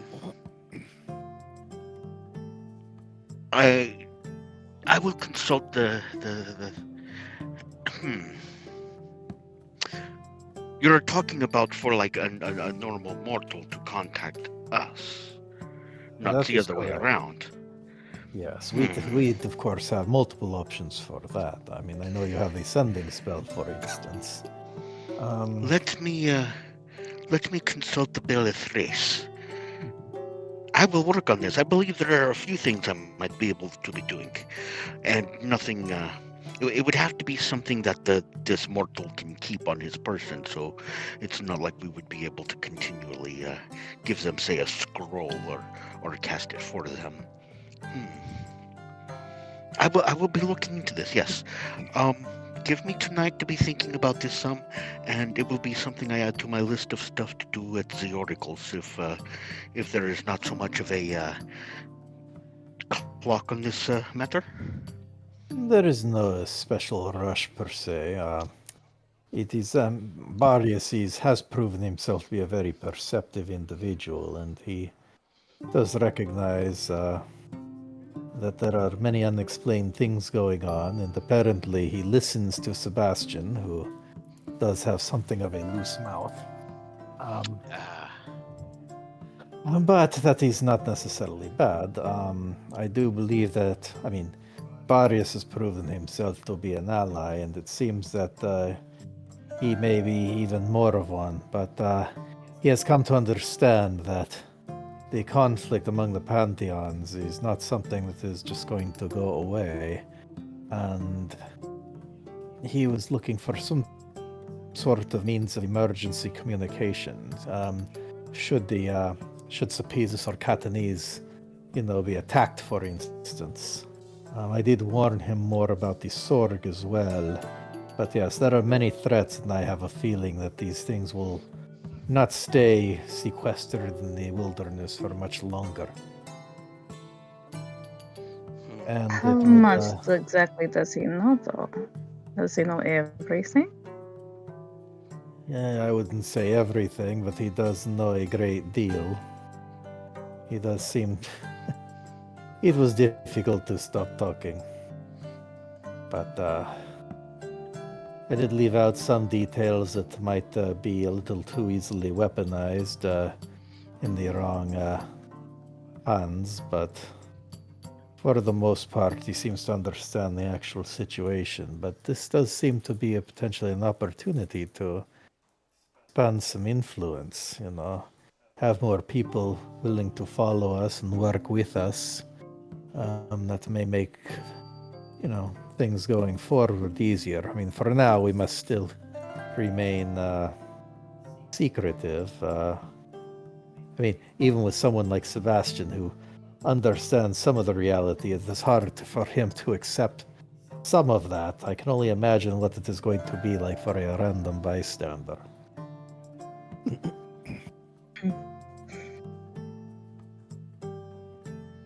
Well, Time will if tell. what you say is true, and he seems to have taken it well, I think it is fine. It is better if more people that we can trust know, so we don't have to completely hide ourselves at all moments. I will say he handled himself much better than Sebastian did. We're working on it. And she's just like, ugh. I told him the same thing.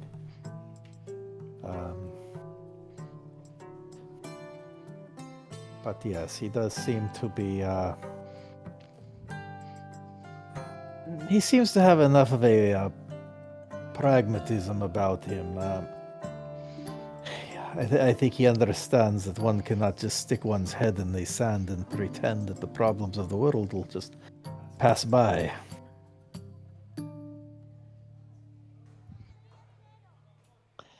But the day is getting a bit late. I suppose we should be thinking soon about resting. I think I do feel a little more power coming on. I'm sure you feel, new abilities, at your fingertips.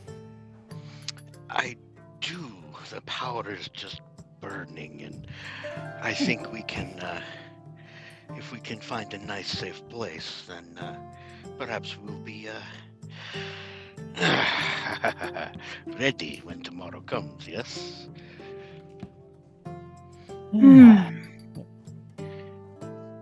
I would like. Are we going to Darius's or are we going to the inn? Which did you say? Perhaps we should try the Praxilus home first. That way, if Barius does have any more questions, I'm there to answer them. And he does seem to be concerned about the looming threats descending upon these islands, so being there to offer some sort of protection seems that it could be useful. Sounds reasonable. Why not? Very well. We shall head that way. Alright, so you're gonna head to Barius' place. Back through the noisy environment. Yep. Walking music intensifies. Yeah, Like if you have the Foundry audio on, it actually is loud in the Agora because of the sound effects. Yeah, you can hear like the crowd going. Rah, rah, rah, rah, rah, rah. Oh, I just thought that was you doing that the whole time. Ha ha ha. See, you just did it right there.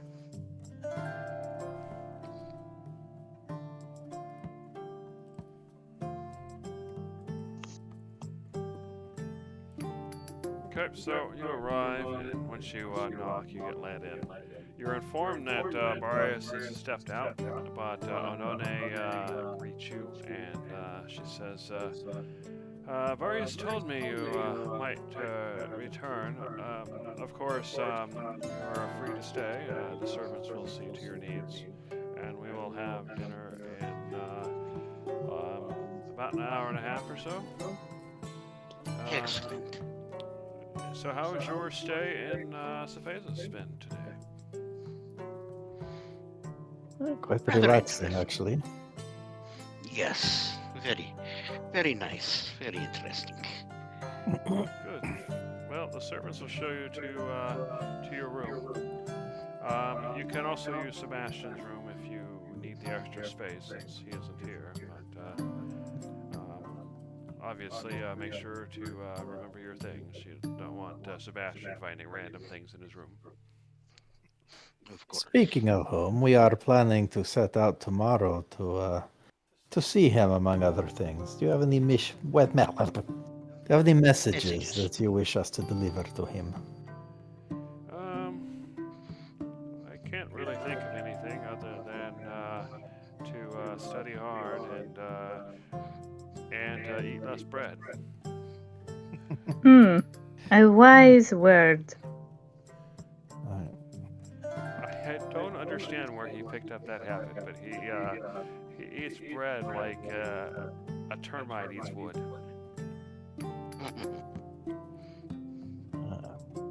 Clearly, it is conglomerate's bad influence. Perhaps. She did say it exactly like that, so I'm inclined to agree with my brother on this one. Alrighty. Anyway, the servants show you to your room. So once you get there, what do you say or do, or do you want to pass forward the time? I'm gonna snoop in Whiny Baby's room. I bet I'll find crumbs of bread and possibly hidden stashes from back when he wasn't permitted to eat it. Stale breadsticks under the bed. Right. All right. Stale croutons shoved in a corner. So you go in there and you find it to be clean, and you realize as the servant leaves that there's a reason it's clean. You do find some various scrolls, various studies. You do find some weird writing that you think might have been a bad attempt at a poem. It says it has some woman's name in it, so you think it might have been from some crush when he was younger.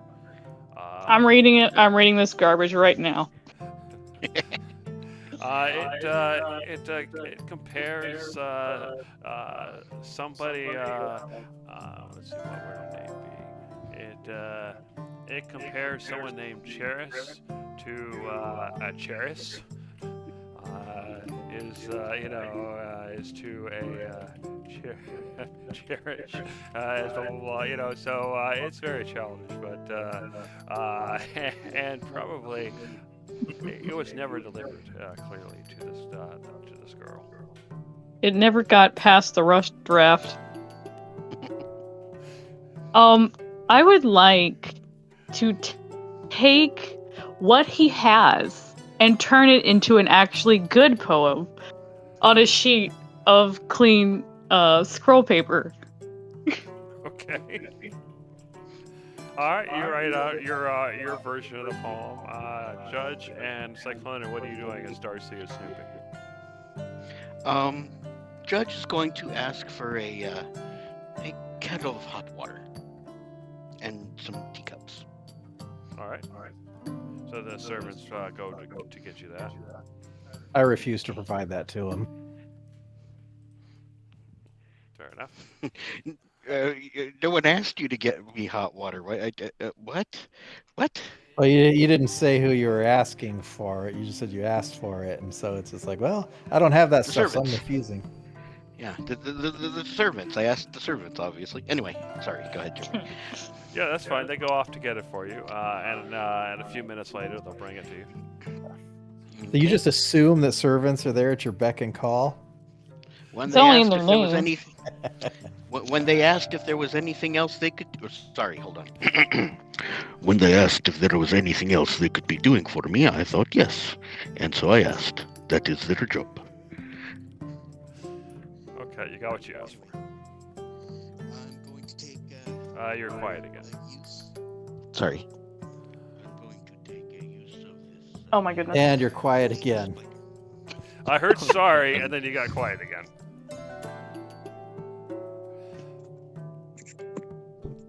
The silence is deafening. While Judge is figuring out his audio, what are you doing, Cyclona? I'm gonna go look for Darcy. Okay, well, you go and You find... see me Oh, go very ahead. much snooping. You see Darcy. She's very much reading the little garbage poem, the poor attempt at poetry, and then she's going to take the various attempted themes, primarily the name of the girl, and whenever he was trying to describe with it and actually making it work, making it sound good. And every now and then you'll just hear her like, you cannot rhyme with the woman's name with the exact words. What is this? I suppose you must start somewhere. You even misspelled this word. What are they teaching you? Are you doing Sebastian's homework for him? Hardly. I am fixing his attempt to write a romantic poem to some woman of some past relation or perhaps dream of relation. It is a helpful criticism. Can everybody hear me now? Yes. Yes.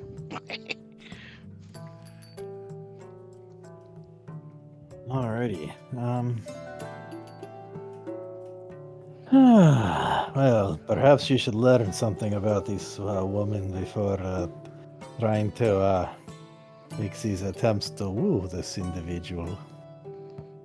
Oh, don't worry. I'm not getting too specific. I am being broad as the largest brushstroke when it comes to generally admiring a woman's beauty, etc., etc.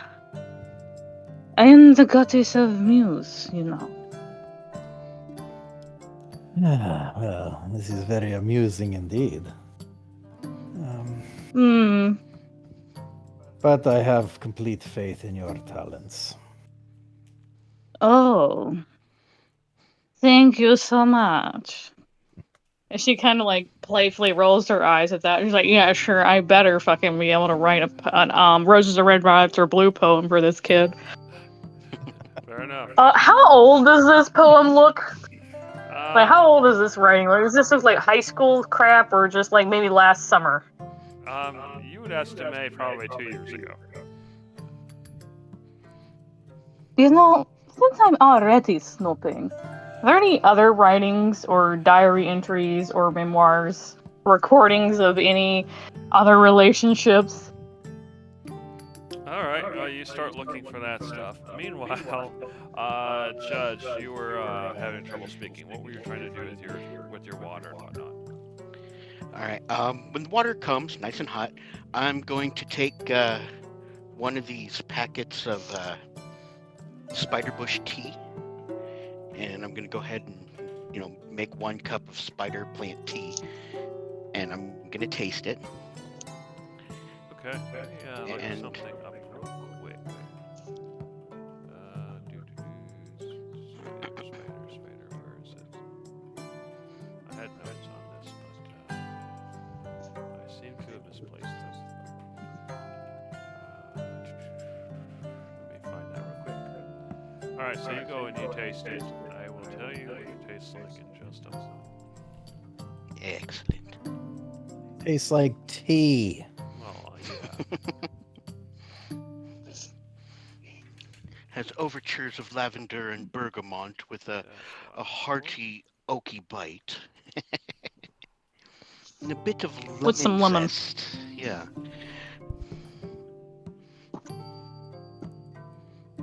That is so weird. Oh, I know why. I'm looking at the wrong place.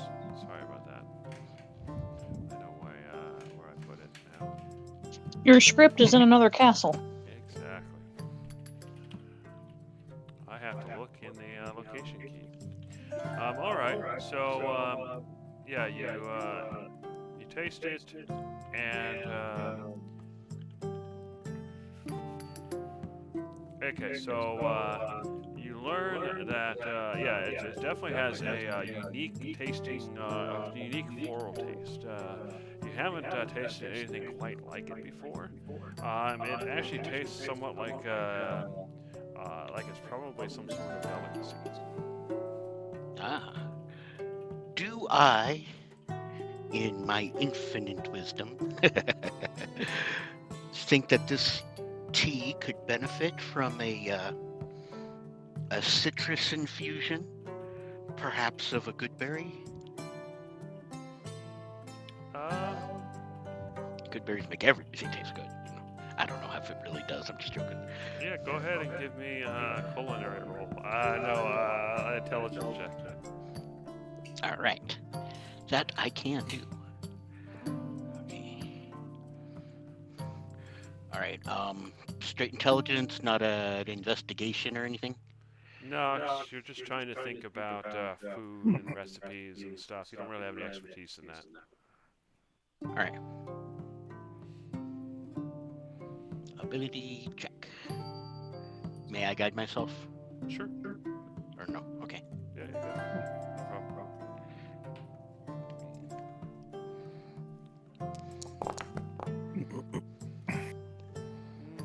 No idea. Alright. Well, I just happen to have a few good berries. I will take 2 of them and just kind of crush them and mix it into the tea, getting the good berry juice, the citrus, in with the tea. And maybe just like a half a spoon of sugar. Mix that up and see if that tastes better or if I've made a horrible concoction. It tastes awful. Pinch your nose and drink it anyways.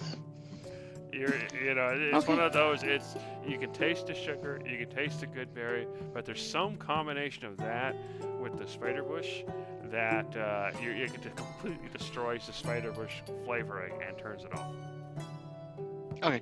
In that case, yep, I will just kind of dump that out and brew up a pot of just spiderbush tea. The spiderbush tea, does it taste better with or without sugar? Without. Because some people like, because some people like adding sugar to tea. Yeah. All right. So I will go ahead and brew an actual pot of spiderbush tea with no modifications. Okay. And I will be scribbling in my notebook. I will be consulting the Bellatrix, which will be over on one side. I've got my other notebook here in the middle. I've got several scrolls and papers to my left side, and just pushed back a bit is the pot of tea and the teacup. And I've got several things that I'm going to be pondering. All right. But yeah, I definitely look busy with 2 books, scrolls, paper, ink, a thing of tea sitting at the desk, yada, yada, yada. Fair enough. And if anybody comes in, I will kindly offer them tea, but generally be a bit too distracted for much conversation. All right. So back to you, Darcy, as you go through the scrolls and stuff. You don't see much else, honestly. It looks like Sebastian probably took whatever else was with him. He must have just missed this particular scroll.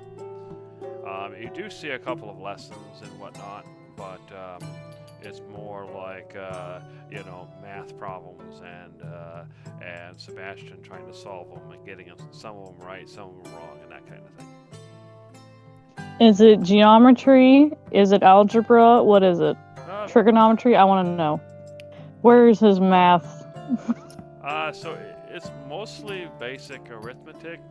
There is Oh my goodness. There is some trigonometry, but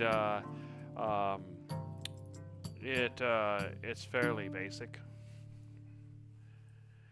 He's pretty good at the arithmetic. Fractions his weakness. He's not so good at the geometry.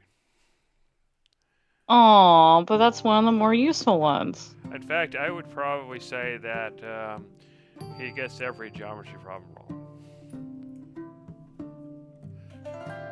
Literal, her just like she's gonna write on it. You're not not allowed to build things.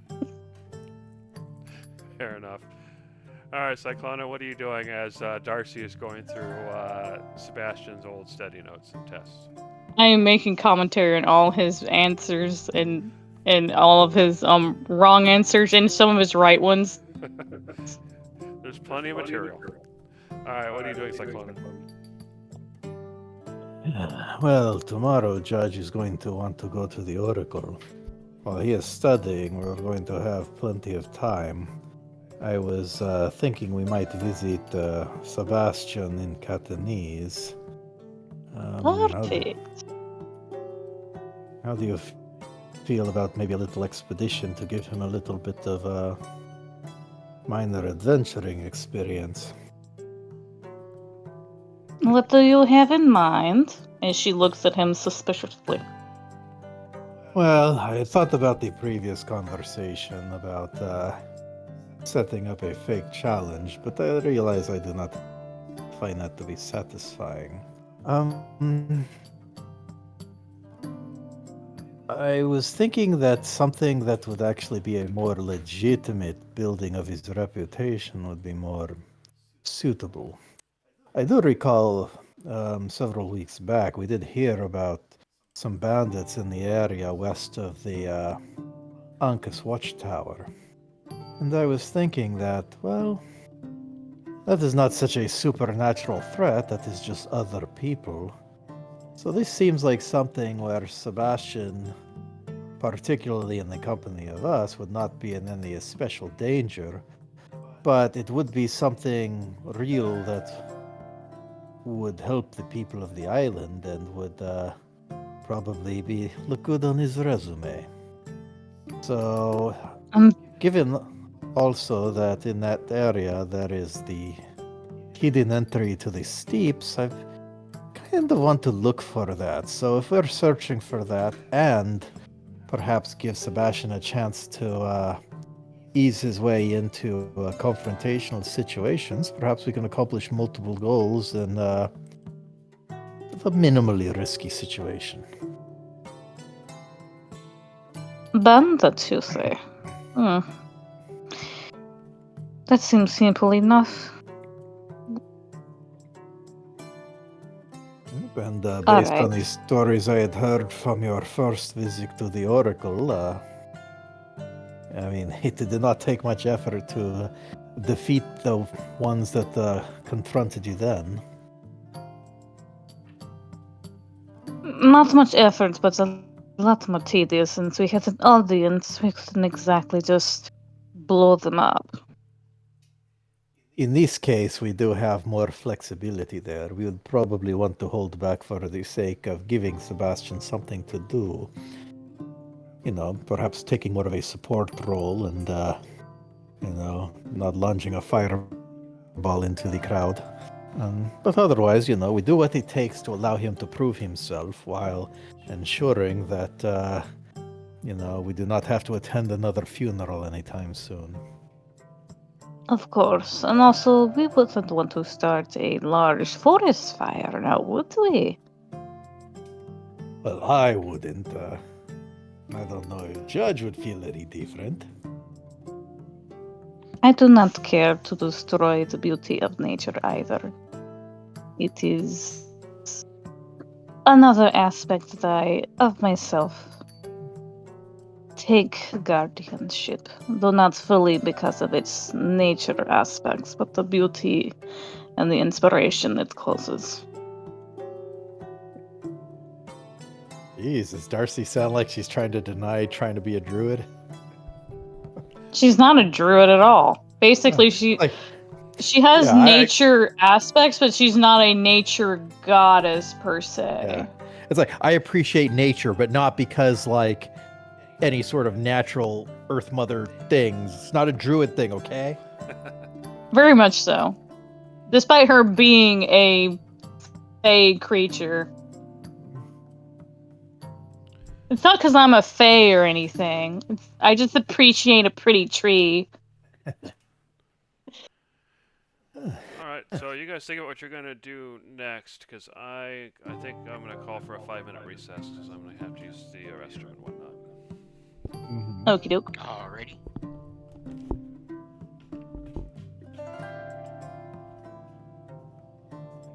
Thirsty yeah. doesn't mind the bandits so much as long as we're there, but she's probably gonna let some magic happen. She won't blow people up, but she might explode their brains. Just a little. Just maybe 1 or 2 head pop. It's fine. This is fine. Yeah. Yeah, the idea is just as long as there's something for Sebastian to do, you know. The goal We isn't leave him for- one. We leave him one to kill. It's like that's yours. You go do it. I'd rather aim a little more to see how many he can handle. I mean, yeah, it may not be more than one, but yeah, as long as he does have to make a show of it. I mean, I can always aim for support stuff. I mean, because yeah, chances are, even if something attacks him, it would only put him in death save territory, you know, not insta-gib.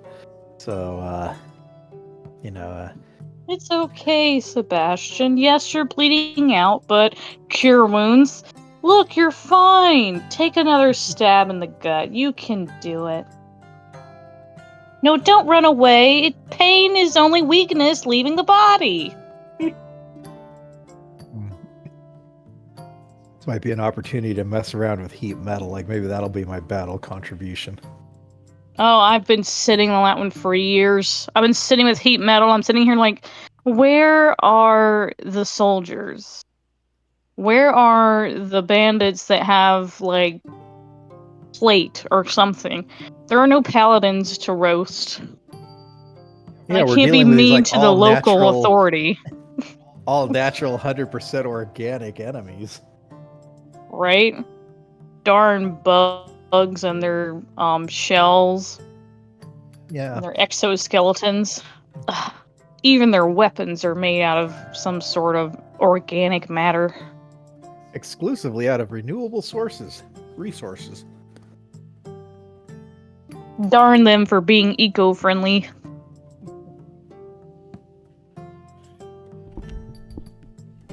Stupid eco monsters. Exactly. You guys talking about all natural human fodder? No, No, all we're talking about natural non-human. weaponry. Yeah, things like the We sword can't- and the centipede. we can't roast stuff them. that don't heat metal gracefully. I mean, got I an guess idea about we that. could throw coins on them, or throw coins and heat the coins up. Here's some money. It's a hot deal. Exactly. It's like pelting someone with little coals. Yeah, it'll Ooh. hurt, but probably not a huge amount of damage. Would a dust of metal coating them, like, you know how if you blow like silver dust on something and then you heat that dust, would that work? Huh, I'd have to read the spell, whether that be solid chunks or not, but maybe. Well, I do believe we Spicy have some glitter. plans. Very spicy. That's really high on the Scoville scale there. Yeah. All right, so it's Death about glitter. Love it. 4:30 in the afternoon. So you've gone through the test results. And Judge is in his room studying. So what's your next plan of action? I think I will turn in a little early. I've got plenty of things to ponder. Everyone's pondering. Does anyone smell the No tea one that is partying. Does anyone smell the tea that I brewed wafting through the house? Let's see. I guess I'll make a perception roll. Yeah, you have the best sniffer. You're a cat. All right. Oh, Okay, do I I have to noticed make a it's roll, 8. or is it just? Well, if you go back into the room where Judge is, you'll be able to, you'll be right there. If you don't, then sure, you can make a roll. I guess this will be for the whole hanging around outside, seeing if the smell actually wafted anywhere else. Yeah. Go ahead. Oh, okay. Mm.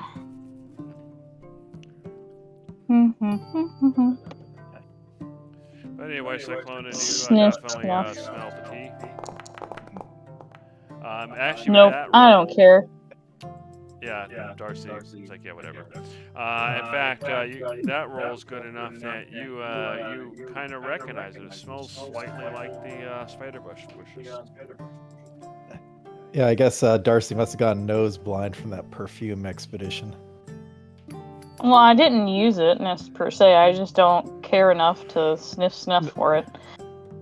No, it's more like if you were exposed to. It's like going into some of those potpourri shops where it's just like there's too much stuff in there. But anyway. But yeah, she don't care. She don't care. It's like. She don't. She's too busy to find out all the tea, the other kind of tea that she's trying to get from Sebastian's apparent love life or anything going on. You just see side notes and scribbles and all this crap where she's making commentary on it. She's even drawing, like, you know how correct, she's got a grammar teacher on him, little corrective error things. Alrighty. You don't even know how to write your own language correctly. Exactly. Shame upon you. It smells as if Judge is brewing some tea. Well, the tea in here isn't very hot. Might as well get some that's out there. She puts away. You know what? She's pocketing the poem and she's keeping her version of it because she's got to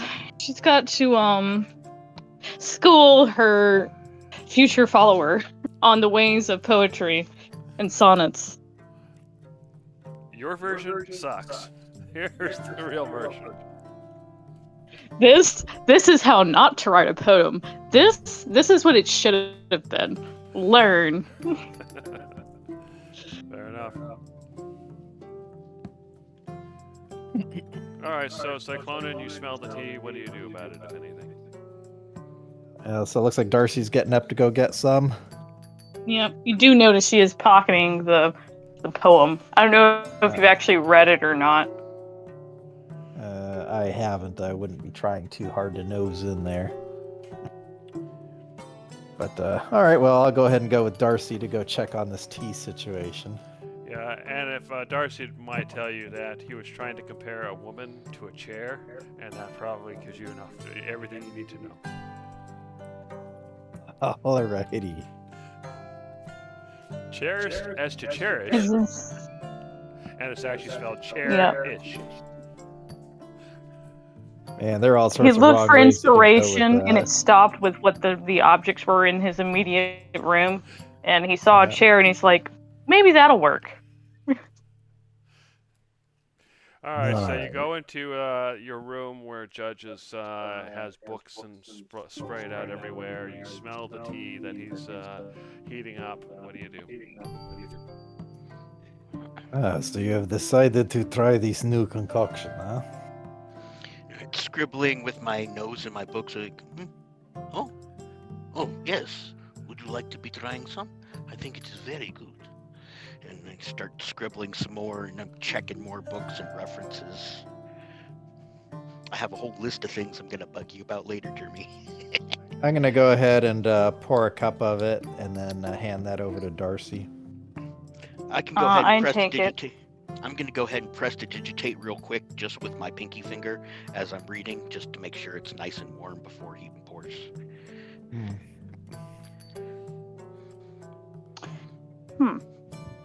Oh. Surprisingly flavorful. And on its own, I'm assuming. Yes, this is very good. No sugar or anything. Have you added it to see if it makes it better? A little sugar was not very tasty. I even tried some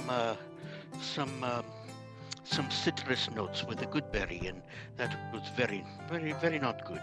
You know, goodberry makes almost everything taste better, but not in this case. The stuff is very, very good on its own.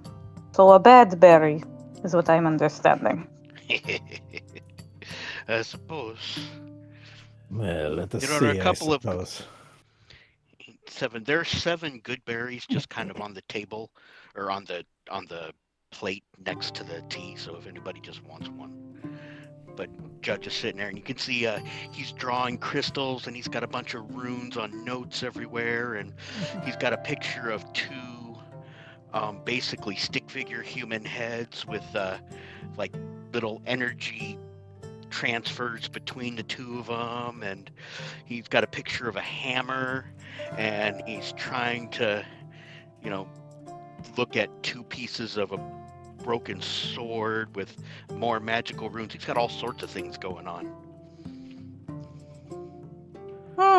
Doing homework. Yes, I have many different directions my mind is being pulled.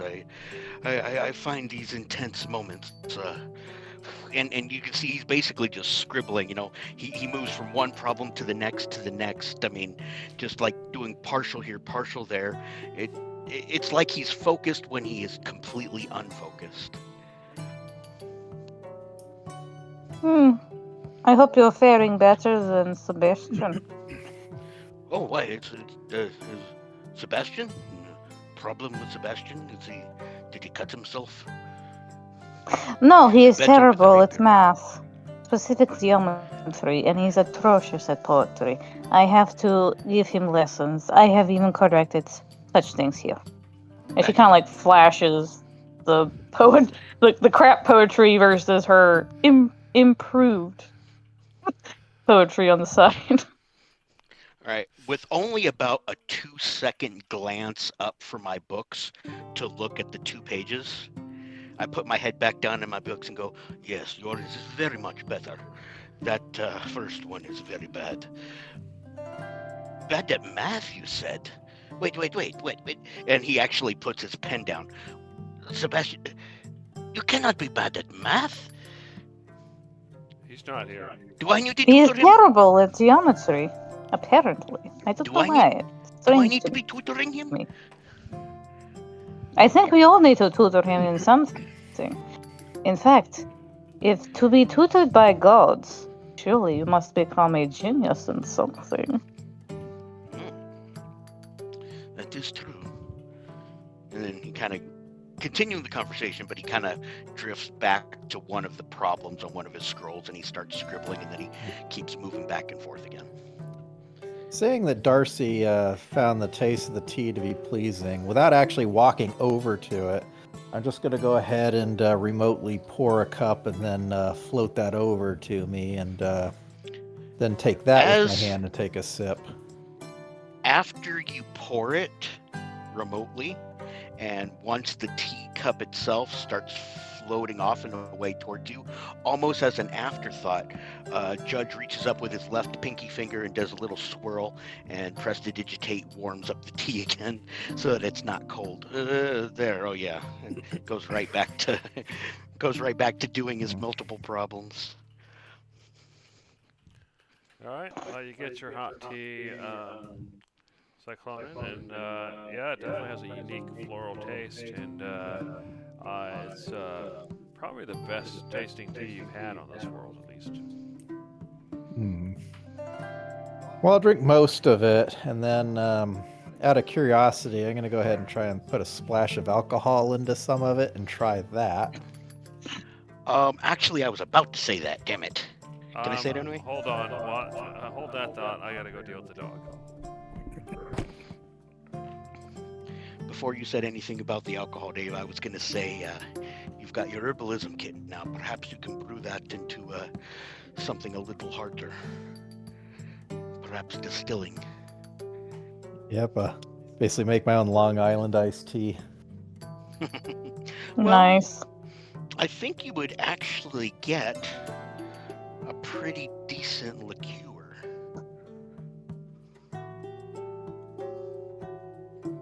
Well, we'd have to find out. But yeah, whichever. I've had floral lemonade, and that tastes pretty interesting. There are a bunch of the hard liqueurs out there that are literally just based on based on herbs. So yeah, I mean, you could make a really nice hard liquor out of these tea, or perhaps you could actually make an additive. I mean, you know what a fortified wine is, right? The GM crit failed his GMing role. He's going to start running the game very poorly for the next few minutes. Uh-oh, what are you talking about?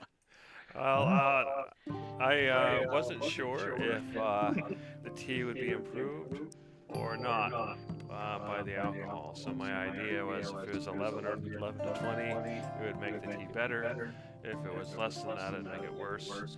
I rolled a 1, so not sure exactly how this happens. But the tea turns black. It is the most worst thing that's ever happened. You defiled its purity. All right. Well, I go ahead and pull out my memorial stein and pour out some mead and drink that instead. Fair enough. Okay.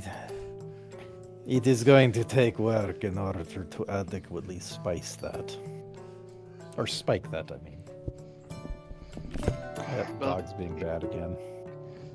Interestingly, by itself, it is unique and delicious. It seems to resist any sort of modification. I tried with Goodberry, it was very bad. You tried with alcohol, it's apparently much worse. Please leave that on the side table. I would think that is worthy of a few alchemical experiments. If you're talking about the stuff that's all mangled up, it was only like 1 or 2 sips worth left. I made sure to drink most of it before trying the experiment. That's okay. I only need a petri dish worth. Whatever you created is nasty.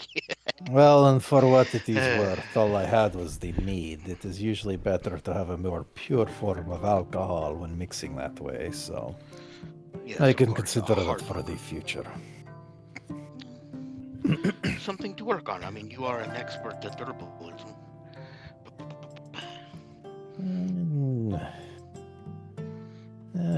Relatively decent, I guess, given how rusty I am. But that is probably for another time. The tea was delicious for a non-alcoholic beverage, but I think it is probably best to get an early start on the night. I am sure you are eager to get to the Oracle as soon as possible. I most certainly am. When do you think you will be ready to be leaving in the morning? Yeah, it very much depends on how soon I get to sleep. It is going to be... I'm certainly not going to wake up early. Well, I mean, prematurely. Of course, I don't believe I will be either.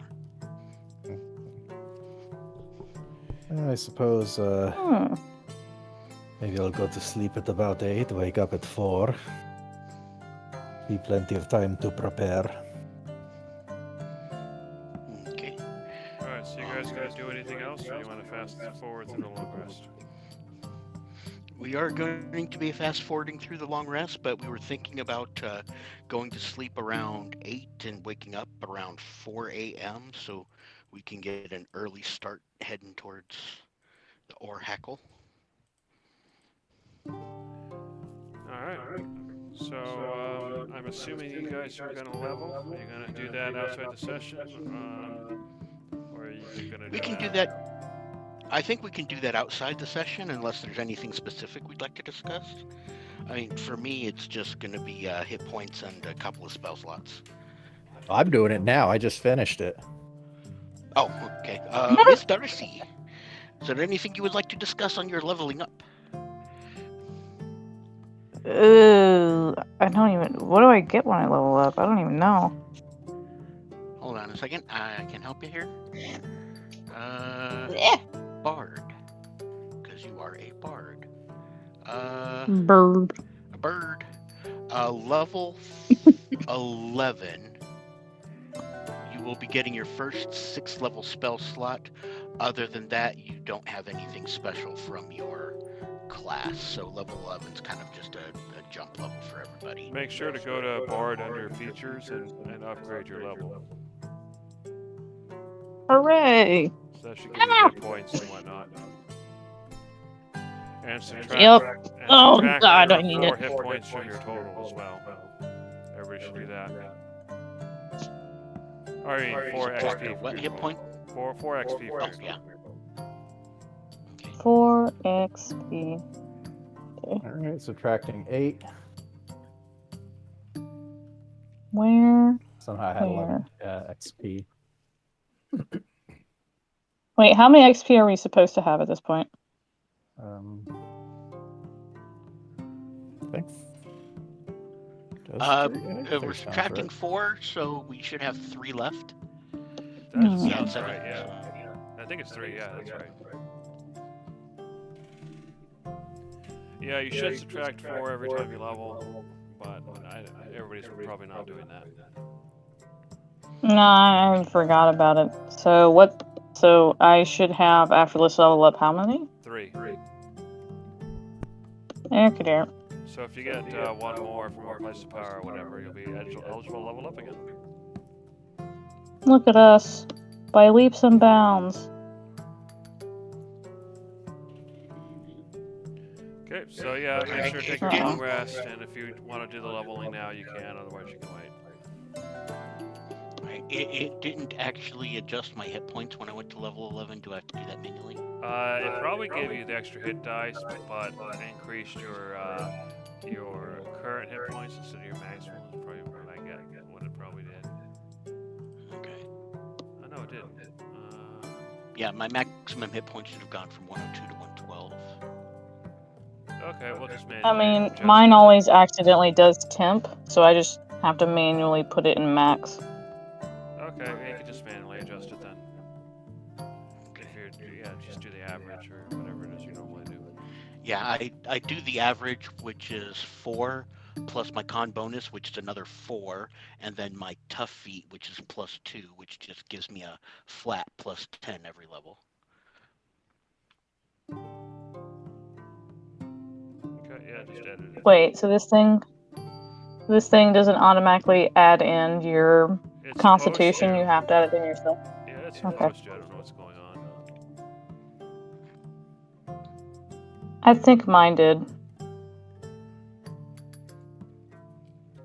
So where's the Okay, oh, there we go.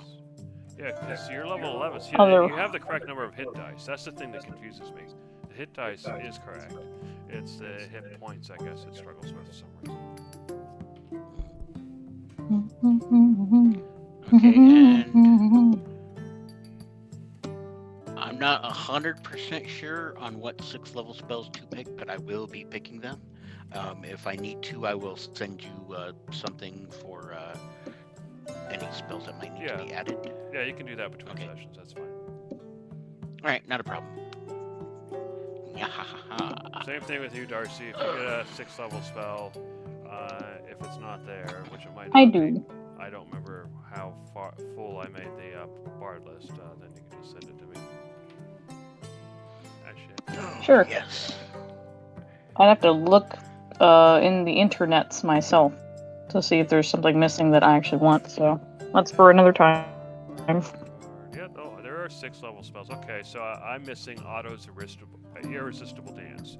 So if you want that one, I'll add it. Oh, If you want like True Seeing, Programmed Illusion, Mass Suggestion, Guards and Wards, Find the Path, or I Bite, then they're already there. Probably doesn't have to be said, but do not bother with Find the Path. yeah, no. And it thinks you're in combat for some reason. Just weird. You're not in combat. Whatever.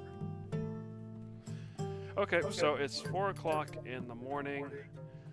It's approaching 10:30, so what I'm probably going to say is we're probably go ahead and end it so that other people can come in, do their shopping, and participate with Sebastian and whatever else you guys do the next day.